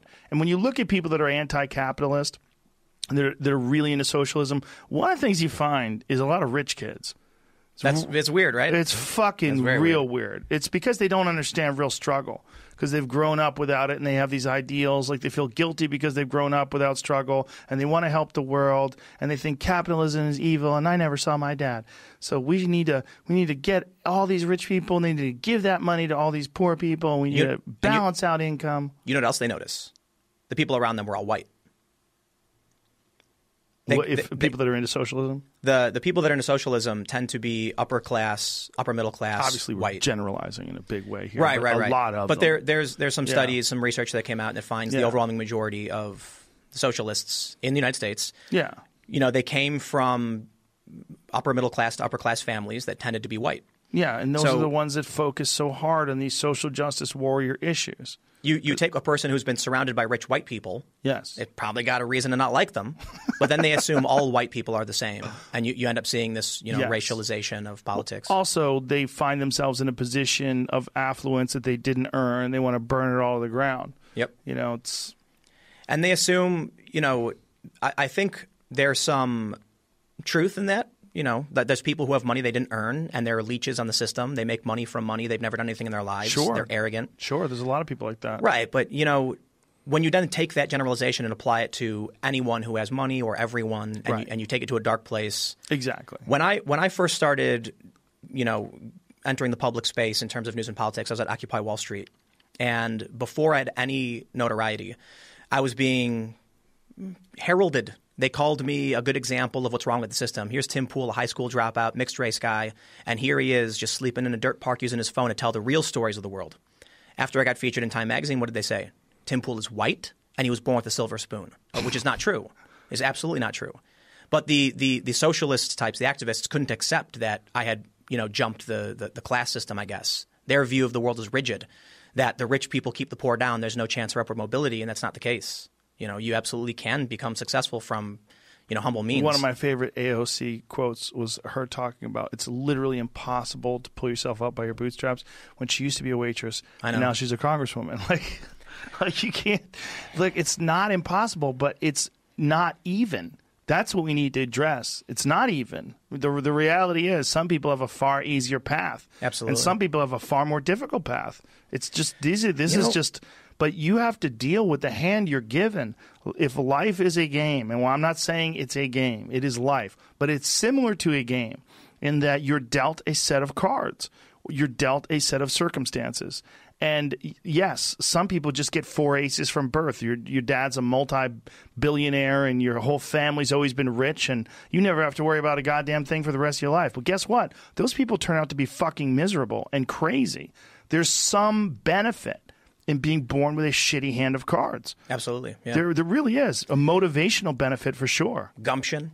Yes. There's a TED Talk. There's one personality trait that guarantees success. Of all, it's not intelligence, it's not class, it's not race, it's not gender. You know what it is? What? Perseverance. That's it. I believe that. There's a TED Talk on it. It's interesting, and it's true. Now, I think there's always going to be certain limits based on your ability. Like, I'm never going to play in the NBA. Right. Not tall enough. Right. Nowhere near as fast or can jump high enough. Actually, that's not true. I can jump pretty high skateboard. But you take people who don't have top-tier intelligence, not the strongest, but if they work hard enough, they can find their apex. They can find that point where they are successful and they can make it. Right. It's not true for everybody. Some people are below that threshold. No matter how hard they try, they're going to need help. Well, I think that the problem is with any sort of generalization. Perseverance is the most important thing. Yes, sure. But you also have to be intelligent. You can't be doing the same thing over and over again. No, I'm not going to quit. No, you have to be able to figure out what you're doing wrong as well as have perseverance. Perseverance is a necessary part of the equation, but there's many pieces to that equation. But define success in that regard, right? If success is – well, it depends on the field that you're choosing. Right. If you're not smart enough to be an astrophysicist, you shouldn't be an astrophysicist. Right. If you're not tall enough to play in the NBA, you probably can't play in the NBA. Do you think that's not necessarily true, though? Muggsy Bogues, that dude was amazing. He was amazing. Yeah. He was 5'7". Was he? Yeah. He could 360 dunk. He was amazing. Was he 5'5"? 5'3". Spud Webb. 5'3". Oh, Spud Webb. That's right. That's wow. right. Even shorter than I thought. Yeah. But, yeah, you can do it. Yeah. That's amazing. It's very rare. Right. We talk about two guys, right? Two exactly, guys exactly. like that. Yeah. I think the average person has the potential and the capabilities of being successful, wealthy, if they want, famous. I think one of the challenges we have in our culture is how we're raising kids and what the values we're giving them. Well, it's also what are you trying to do? Like, what do you look? There's a thing. There's a bunch of different things that you just don't have. Like, some people can't sing. They don't have any fucking talent. They just don't have it. Their voice sounds like shit. But guess who else's voice sounds like shit? Bob Dylan. Terrible voice. Yeah. How does it feel? I mean, come on, man. People love it because there's like authenticity and passion and there's something to it. Right. But he found out a way to make it work. He wouldn't win American Idol. Fuck no. Imagine one of the greatest musicians who ever lived. Yeah. Imagine him going like someone saying, "What do you want to do, man? I want to be a singer-songwriter." Okay.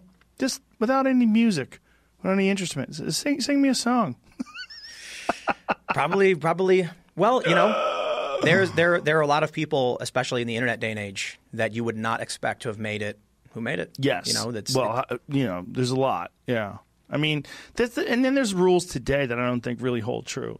People say, oh, you have to be good looking, you have to be thin. Well, Adele's not thin. She is now. She's thin now. People are mad at her for being thin. Yeah. But she just was talented. Just had a powerful voice. Or that woman, Susan, what was her name, that was on America's Got Talent?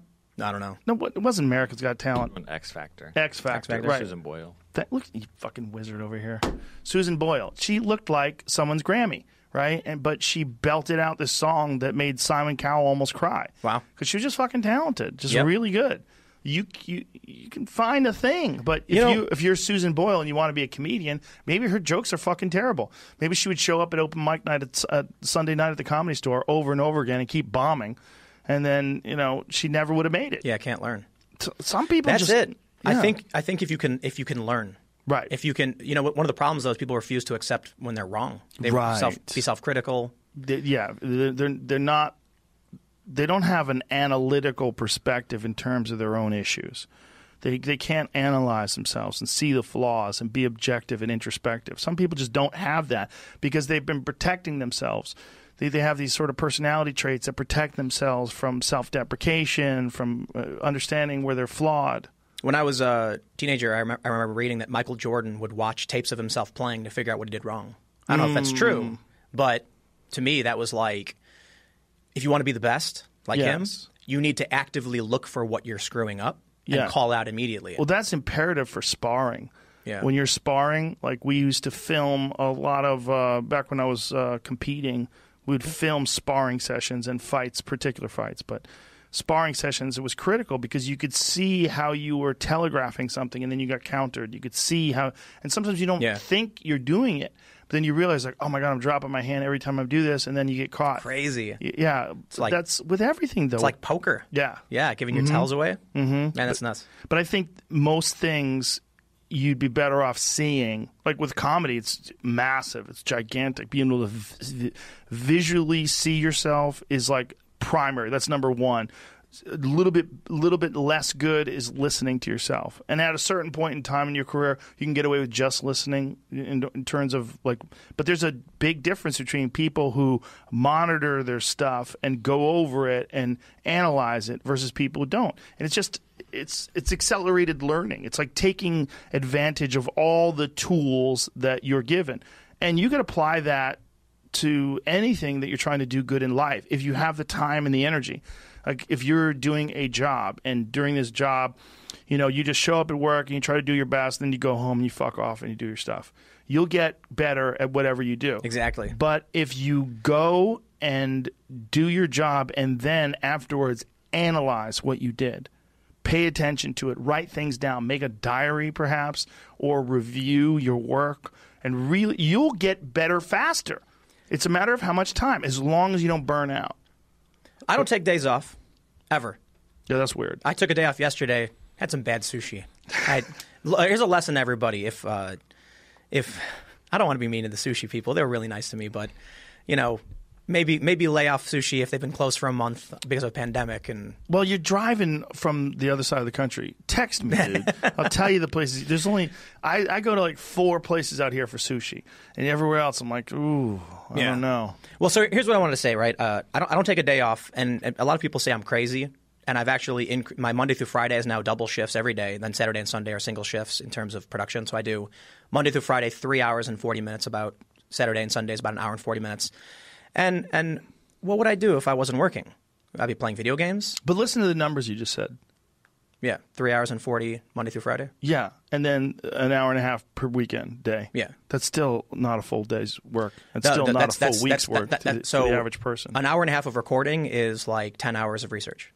Oh, okay. Yeah. Well, so you're working more than that. It's like 8 hours. So I'm doing constant research in between, fact-checking, and then I record. Like once I get everything in line and I think I'm confident on what I have, and of course I'm wrong. I'm not perfect. Then I record for about 20 minutes.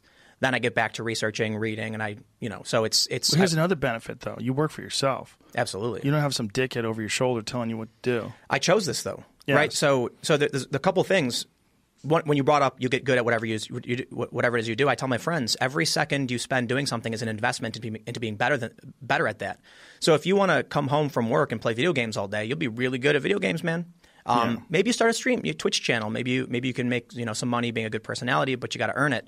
Or maybe there's something you want to do that instead of playing video games, you do that instead. For me, when I'm not working, I'm just sitting around like, why am I not working? What am I doing? I ended up taking yesterday off. I didn't work today because we're doing the show, and so I'm sitting around watching TV shows like this is awful. I can't stand it. I got to read the news, man. I got to be into it. Well, you're driven. Yeah, but also you're enjoying it. That's the difference between someone who's working in a fucking coal mine or someone who's working in a field all day picking strawberries. Yeah, but they hate the job. I hear you, but you know how many people have hit me up? You probably get something similar, like, how do I do what you do? When I was working for Vice and I was traveling around the world, 10, 20 emails every week from young people saying, I really want to do what you do. And you know what they would say to me when I would tell them how to do it? They would say, I will never do that. I would tell them, here's what you do. Do you have any money saved up? No? Okay. Where do you work? You don't work. Get a job, Starbucks, McDonald's, whatever you can get. Maybe you can do better than that. Save your money. Once you've saved enough, find a story you want, fly there, cover it. You know what they would say? No. There's one person who said to me, I want to travel around the world and do what you do. How do I do it? I say, do you have money saved up? Yes. Excellent. There's a story right now going on in Turkey. All right? You got to be secure. You got to be safe, but Istanbul's fairly okay. Fly there right now, film it, and I'll see if I can make any connections on what you find. And you know what they said? Well, the money I saved is for my apartment in Brooklyn. And I'm like, right, what's more important to you, having your nice Williamsburg apartment or being a journalist traveling around the world? Well, I like my apartment. I'm like, okay, listen. When I worked for Vice, I was sleeping on a couch. Every dime they paid me, I put in the bank. I didn't touch it. I got a job working for an ABC News joint venture company after that. They paid me a bunch of money. I put 70% in the bank. I didn't touch it. When I left, I went to a bunch of these New York digital companies. I'll spare them their names for any embarrassment. Many of them who have become rather worthless. They still exist, and they're big. And I decided after seeing what they had to offer, the bias, the deception, the clickbait-driven nature of it, I'm going to do it myself. And because I saved my money every step of the way, I was able to do so. So then I had an apartment. Then I could pay for my plane ticket, to Sweden, to France, to Germany, to do these stories, and started building up a base. Within about 7 or 8 months, I had gone from red to black. So now all of a sudden, I was no longer losing money. I was making money. And I'm like, there it is. A couple of years on, ridiculously successful. For myself, I guess I could, it's relative, but I've got several employees launching new companies. Well, one of the companies shattered a fundraising record of $1 million in a single day. So that's look, the path for me isn't the path for everybody, but sacrifice, Well, you're basically saying exactly what they're saying in the TED Talk, perseverance. And you embrace the grind. But it's also, what do you really prioritize? Yeah. For me, what are you trying to do? I don't care about having an apartment. I want to see what was going on the ground in Istanbul. So you know what? It's also like who is the type of person that would chase down the stories? The type of person that's really going to chase down the stories is a person that's driven to chase down stories. What you're getting is questions from idiots. You're getting questions from people that are like, how do I do it? Exactly. And then when you offer the answer, well, I'm not going to do that. Right. But those are the people that are never going to make it. Like there's a conversation I had with Ari Shafir where he and Robert Kelly, apparently they thought about sponsoring a comic who's up and coming, taking care of their financial needs, and for like a year, and trying to see how far they could get in their career if they didn't have to deal with money. And I said that's the problem, is the type of person who's going to make it is going to make it not just in spite of the fact that they don't have any money, but because of the fact they don't have any money. Yep. Those day jobs, those sucky jobs that you need to have when you're struggling, they fucking motivate you. They're important. If somebody just comes along and gives you all the money you need for food, you're going to half-ass it, and some hungry guy on the other side of town is going to take all the gigs that you would get. They're going to write better jokes. They're going to be more motivated to go to open mics. They're going to pound the pavement harder. Well, I got a story for you. I'll try and get the details right. It's my buddy's company, so forgive me if I'm getting the details wrong. But he had a social media management company. He started it himself. He knew everything about social media, Instagram and all that, and he started building up a client base where I'm going to run your social media for you. Worked like a charm. Started making a ton of money, getting new contracts. These companies didn't know what they were doing. He got to a point where he had to hire people. He ended up hiring a couple college grads, and he put up the ad saying, college degree required. They couldn't figure anything out. They kept calling him, having problems, couldn't manage anything, so he fires them. Rehires again, more college grads, same problem. Eventually has to fire them. Then he hires, because he's running out of money, he hires two high school, I think they were high school dropouts. And he was like, they wanted substantially less money. And at this point, I just couldn't find good people. They worked swimmingly. It was amazing. No phone calls, no problems. These were people who had worked hard, saved up money in their small bumpkin hometown, moved to Los Angeles to make it big. They knew what they wanted. They knew what they had to do. And they said, I will find a way to do it. He said the other people I were hiring were just like drones. They just wanted a job. They didn't know or care what they were doing. They didn't bother, so they didn't want to learn. But these people who were driven viewed this as just another problem to be solved on my path to success. Yeah, that's the mindset, and that's the difference. The mindset of success is the mindset of I will figure it out. So I think the problem is how we're raising people in this country. We're raising them to, in certain areas, to expect things to be given to you. You get a participation trophy no matter what you do. Congratulations. Well, this is the problem with socialism, and this is the problem with universal basic income, what we were talking about. Yeah. Yeah. Expecting something from the government, particularly without any financial feasibility. There's no real logic to where that money comes from. Like, show me your work. What the money is. Right. What is money? So one of the arguments I keep seeing from a lot of people who have more, I don't even want to call them socialists. I think they're just regular urban dwelling, like liberal left type people. Mm-hmm. There's one viral post on Reddit that said, you've got these conservatives or you've got these people out protesting so they can enrich their landlords and these billionaires when they should be demanding that rent be waived, that mortgages, and evictions be canceled, and that the government take care of their needs and provide them with stimulus or something like that. And I look at that like you're very clearly living in a city, but what they don't understand is they say things like, landlord isn't a job. Like I'll argue that there's a lot of very successful landlords who make a ton of money and do very little. But no, it's a fucking job. Right. It's so stupid to say it's not a job. It's not just that. It's the money you pay in rent can't just be wiped out because there's groundskeepers, there's maintenance, there's administrative assistants, there's taxes that have to be filed. Rent doesn't just go into their pocket so they can buy a boat. But they view it this way, and they think that money is what you want. That when they say these people who want the government to be reopened, are simply trying to enrich the wealthy. It's like I think maybe they make things and they want to keep making things. They want the economy, not the government. The economy, yeah. Sorry, yeah. I keep mixing that up. But there are a lot of people that don't seem to understand. I think it's because when you live in a city, everything's already there for you. When I lived in New York, the Williamsburg Bridge, boom, there it is. I didn't see it built. I didn't pay a dime for it, and I can just use it. I can cross over. It's just there. And I've never had to, you never had to fight for it. So you just say, why can't I just have it? You walk in any store and there's food. Hey, there's food. Easy. What they don't see is the supply chain, where the food is made, the work that goes into it. So they assume that money guarantees access to it, which it doesn't. If the economy is shut down, the money can't buy you things. The value of that money starts going down. If the farms can't sell any of this to anybody and start dumping, and I think it's called fallowing fields, no longer farming, then there's nothing to buy. So if products aren't being made and services aren't being rendered because the economy is closed, what is your money going to get you? At a certain point, when the economy is shut down for too long and we're seeing all of these businesses close, family businesses, I heard a story, terrible tragedy. Somebody killed themselves because their family business of 70 years was shut down. That product is gone. So eventually there's no food to buy. And only then will people realize that the government stimulus money has no inherent value. It's the work we do for each other. That's the argument being left out when you get a biased view on social media or when these people don't quite understand, That's the problem. There's a lot of noise. People that don't quite understand, people that aren't a part of the supply chain, that really don't know what it's like to, like the people that raise food, they're freaking out right now. Yeah. The people that raise cattle and the people that grow food, and the fact that they have to deal with being shut down and trying to figure out how to restart things, and when is it going to be okay to restart things? When is it okay?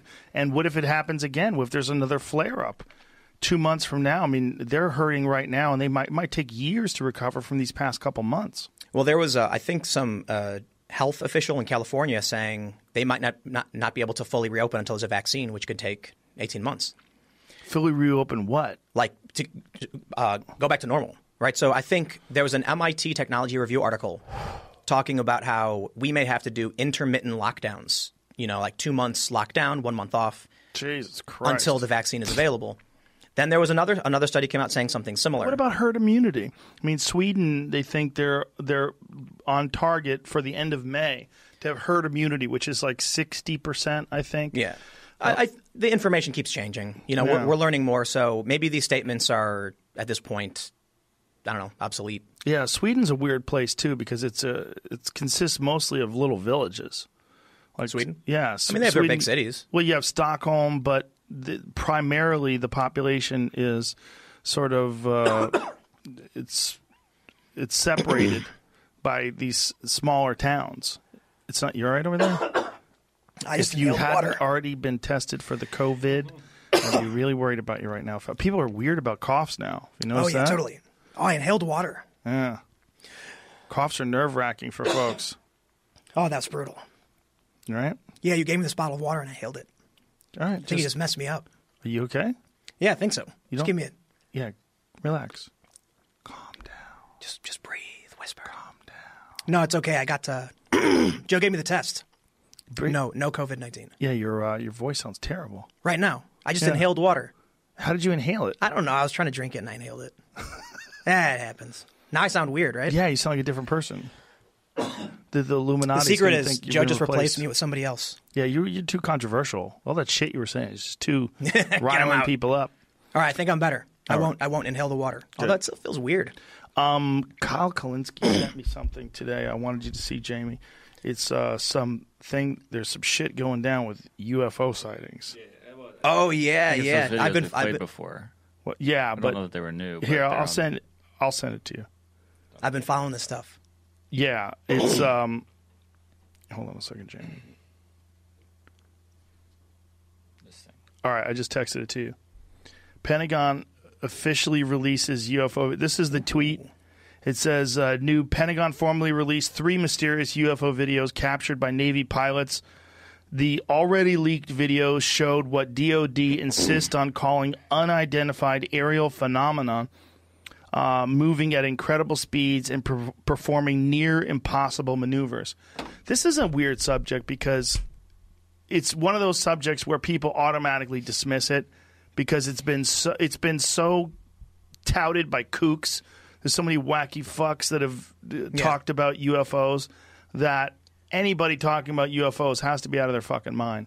But then when you see these videos and you see them performing these impossible tasks, like these things are moving in a way that we've never seen anything move before, flipping upside down and sideways, moving at insane rates of speed. Like, they don't know what these are. Yeah. Aerial phenomena. What's interesting, though, is I was reading one of these stories, and they passively mentioned that the sighting was near a U.S. naval technology station of some sort, like a top secret development. And I'm like, that could be one of two things: either it's developed by the people that are at that base, or they're monitoring the people that are at that base. These aircraft, we call them aircraft, are displaying characteristics that are not currently within the U.S. inventory nor any foreign inventory that we are aware of. Maybe they see this shit that's going down with China and all the ships being moved and like, listen, you fuckheads. The aliens? Yeah. Maybe they're like, listen, you fucking morons, you territorial apes. I'd like to think that, but... You don't think so? Manhattan Project, man. I mean, the U.S. has probably got some crazy motherfucking weapons. You know? Could be, but the Manhattan Project was also, coincidentally, right after they started detonating bombs when the aliens started showing up. That's what they think, right? Yeah, well, that was when the bulk of U.S. sightings started jumping. And worldwide, I believe, too. You know, maybe we've slowly been getting more and more information about this. I've been actually reading a lot of these stories over the past several months. More admissions from government, more release of documents, and more sightings.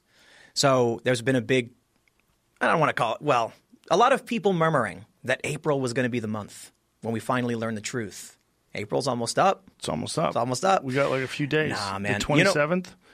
You know what I used... more days is left? Do you know... 30? Do you know about what happened? Do you know about the O'Hare Airport sighting? Which one's that? So this was, I think, in like 2006 at Chicago's International O'Hare. A UFO came down and hovered above. I can't remember which terminal it was. It hovered for a few minutes, I think, and then punched a hole in the clouds. Everybody saw it happen. Now, I had just quit working at O'Hare around this time when the sighting happened, so I had friends who were still there. I had a friend tell me that when this UFO came down, people on Mannheim Road, which is the road on the side of O'Hare, got out of their cars, like just stopped at the light, got up, and were looking and staring at it. and that the people who are working where we worked for American Eagle Airlines, walked out of the rooms and were just staring at it float and then shoot up and punch a hole in the clouds. And you know what they said? Weather phenomenon.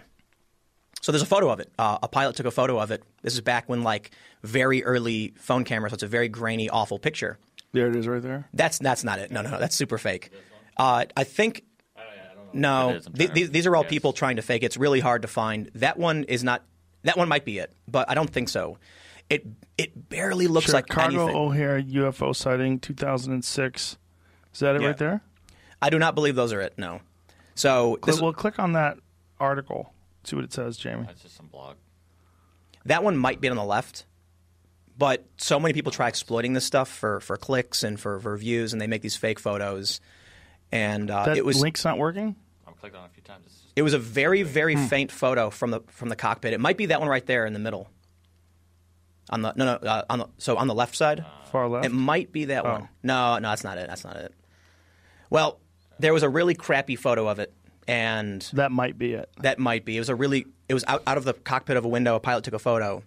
And, you know, I wonder, where have all the sightings gone since phones became ubiquitous?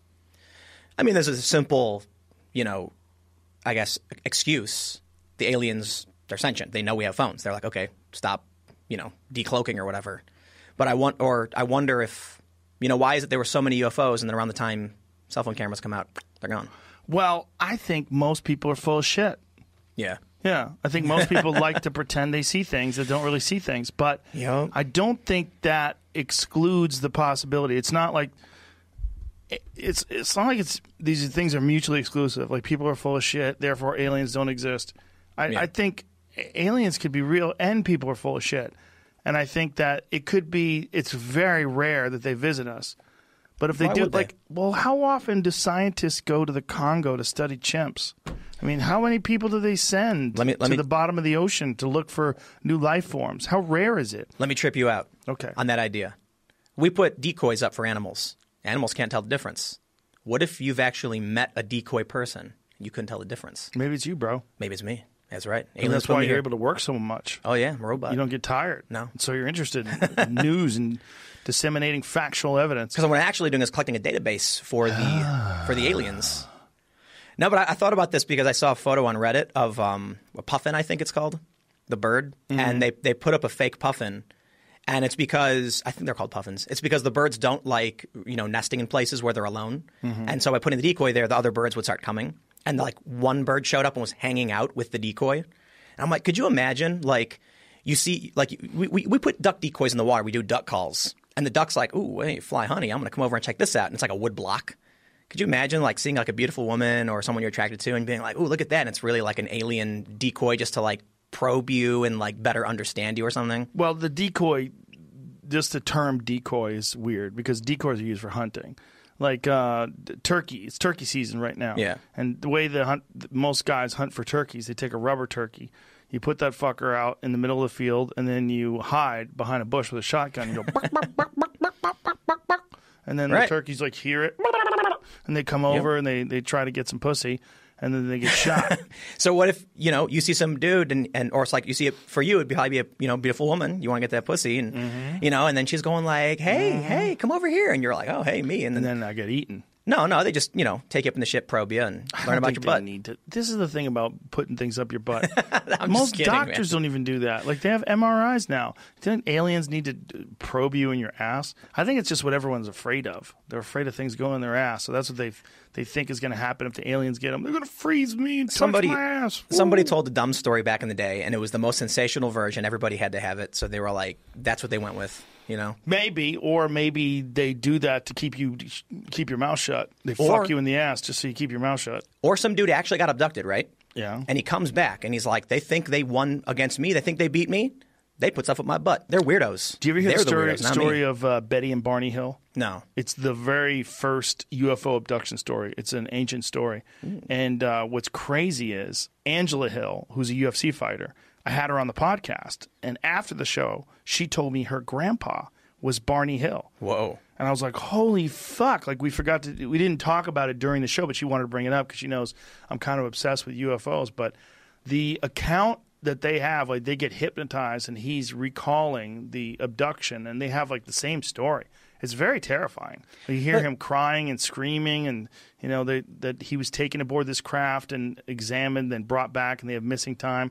But here's the thing: if they only did that occasionally, if they only came down once every few years and just scooped some person up in the middle of some rural place, like if you're flying over, you know, I think their instance was I believe it was in Maine. If you're flying over somewhere like Maine, which is a very low population state, and you see a lone car. And it's just traveling along the highway. And there's places in Maine where you go from like Portland to Bangor. When you're traveling on that road, it's like 60 miles with nothing, not a gas station, nothing. If you were an alien and you saw a car by itself, you're like, no other car, let's move in. We got one. Isn't it just easier to think it's the U.S. government? No. Why not? Because we don't have the capability of doing something like that. I don't think the capability of the scientists working for the government is any different than the capability of the scientists that are working for, you know, Project X or, you know, fill in the blanks in terms of like what Raytheon, publicly traded companies. How long? Look, quadcopters don't seem all that complicated to me. Right? Quadcopters. Yeah. Like helicopters? Like drones. You know, we've seen the little drone toys you buy. They got 4 propellers. Take that concept, use thinner, you know, jets and surround it in a disc so that it's, you know, universally, like it can move in any direction because it's got, you know, because it's omnidirectional. What power source? Where's the gas tank? Well, lithium-ion battery. Or come on, man. You're talking space shit. Like this hasn't even been invented yet. Think about how little mileage you can get out of a Tesla. You know, as advanced as Tesla is, you know, still when it's going full out, it can only go for. I mean, you get 307 miles if you drive like a grandma, but if you drive like a maniac, you don't even get half that. You know that they. I could be wrong with this, but I'm pretty sure that they had this flying platform in the 70s that uses gas power, and they've also had jetpacks for a long time. No, they've had sort of. They've had jetpacks that are capable of going for like 30 seconds. They don't. I've experienced. No. I'm pretty sure the jetpacks back in the day went for a long time. No, they definitely didn't. We can look it up. Yeah, let's look it up because they definitely didn't. The whole thing was the fact they were burning gas, and to propel you in the air, they only had a certain amount. I thought it was like 20 minutes, 30 minutes. Maybe now. My understanding of why we abandoned jetpack technology was that it was inefficient and heavy, and you couldn't carry it without it being turned on. So they opted for larger, what are they called? Chinooks, helicopters that can carry multiple people at once. When you're wearing a jetpack, it has to be on idle, negating its own weight, which means it's burning as you're walking around, which means you get a good 20-minute jump and you got to abandon the tech. And then you don't want your enemies to get it. Have you ever seen a guy fly a jetpack? Yeah, there's a video on YouTube from a long time ago. No, I mean in real life. Oh, I've seen that one guy, the Iron Man dude. Well, not in real life. I've been there in real life. My friend Willie B. from in Denver on the radio. Yeah. He had a radio show in the morning. I used to do his radio show. I think he still has a radio show. Shout out to Willie. And he had this guy who was a jetpack pilot who came in the parking lot of the radio studio, and you know, fans of the radio show came and did it too, and watched it rather. And this guy flew in the air for about 15, 20 seconds and then landed. This guy was so banged up. Both of his legs were blown apart. He had big braces on both of his knees. I'm like, what happened to your knees? He's like, just crash landing. Both my knees are blown to shit. He had no ACLs in either one of his knees. But that's what I'm saying. Jetpacks. This is back then. It was good for about 30 seconds. 30 seconds of flying. Well, so the point I was trying to get to is if you take something like a quadcopter, you could absolutely fuel it with gas or whatever. It'd be whatever. loud as fuck. But it would depending on how you mitigate the noise. It'd be an engine. Yeah. It'd be loud as fuck. And you'd hear from the quad rotors. Yeah, but what these people are describing is nothing like that. These people are describing things that are silent, that go from 0 to 1,000 miles an hour in a split second, things that defy physics as we understand them. Yeah. This is not something that I think that the U.S. government has. If you look at like Elon Musk company, Project X or SpaceX. SpaceX is right now one of the premier civilian companies, private companies that's making rocket ships. They fuck up all the time. Totally. They're in the middle of innovating all the time. He's one of the smartest people on earth. He's one of in terms of technology, he knows as much about propulsion as anyone, and they still can't get it right. They're still trying to figure it out. They're trying to come up with something that could be viable in terms of commercial space flight, and they're working on it daily. And these people are the brightest minds we know of right now that are in this jet propulsion space travel business. There's, Virgin's working on something. There's a couple other companies that are working on things as well. And then you have NASA, which worked. The best they could come up with was the space shuttle. Right. Do you think that there was something way better than space shuttle they just never used, and that they had, and they kept it on the back burner, didn't want to let anybody know, but the way they would use it is they would pick people up and erase their memory and toy with their asshole? That's crazy. Well, that's less likely than the hundreds of billions of galaxies just in our own known universe, right? Each one with hundreds of billions of stars. Each star with who knows how many fucking planets. That's somewhere out there that's something more advanced than us.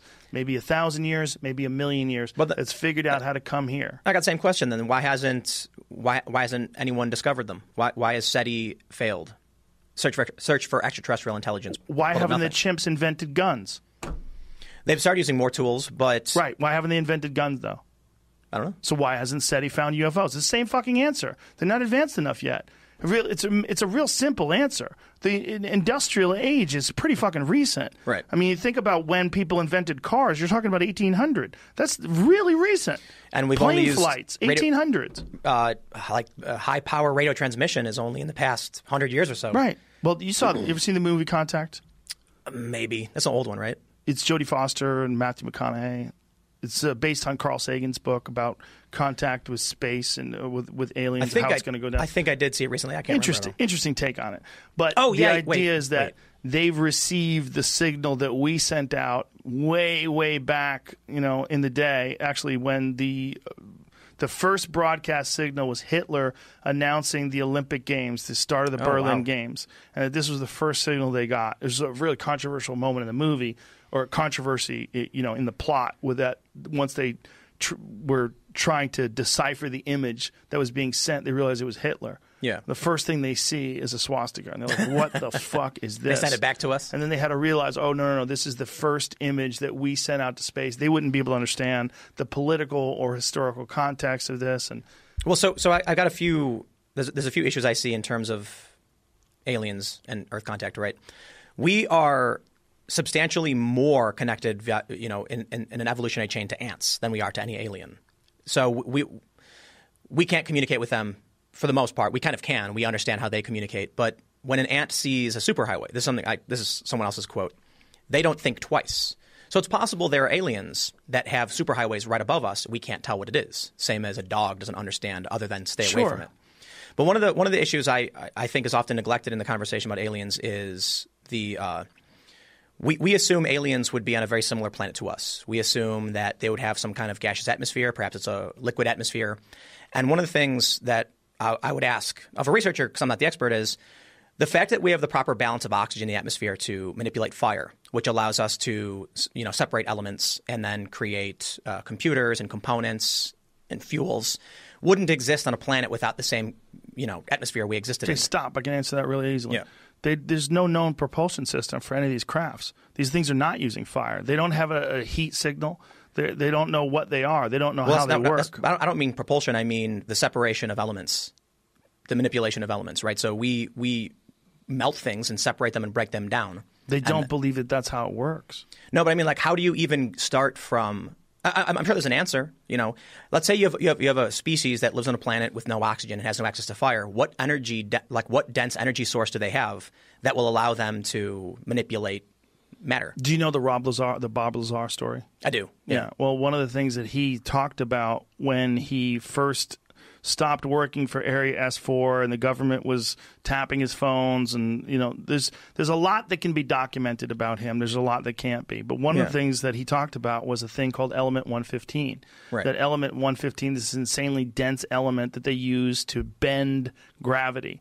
And that the way he described the way the propulsion system works, it's like putting a bowling ball in the center of a very soft mattress. And that all of the other mattress, all the rest of the mass of the mattress bends around the intense mass of the bowling ball. And that this is how these incredibly advanced aliens from this other planet. N3 Radio is a non-profit teaching platform for non-professionals. Copyright disclaimer under Section 107 of the Copyright Act of 1976. Allowance is made for fair use for purposes such as criticism, comment, news reporting, teaching, scholarship, and research. Fair use is a use permitted by copyright statute that might otherwise be infringing. Non-profit, educational, or professional use tips the balance in favor of fair use. This station is now the ultimate power in the universe. N3 Radio in the mix.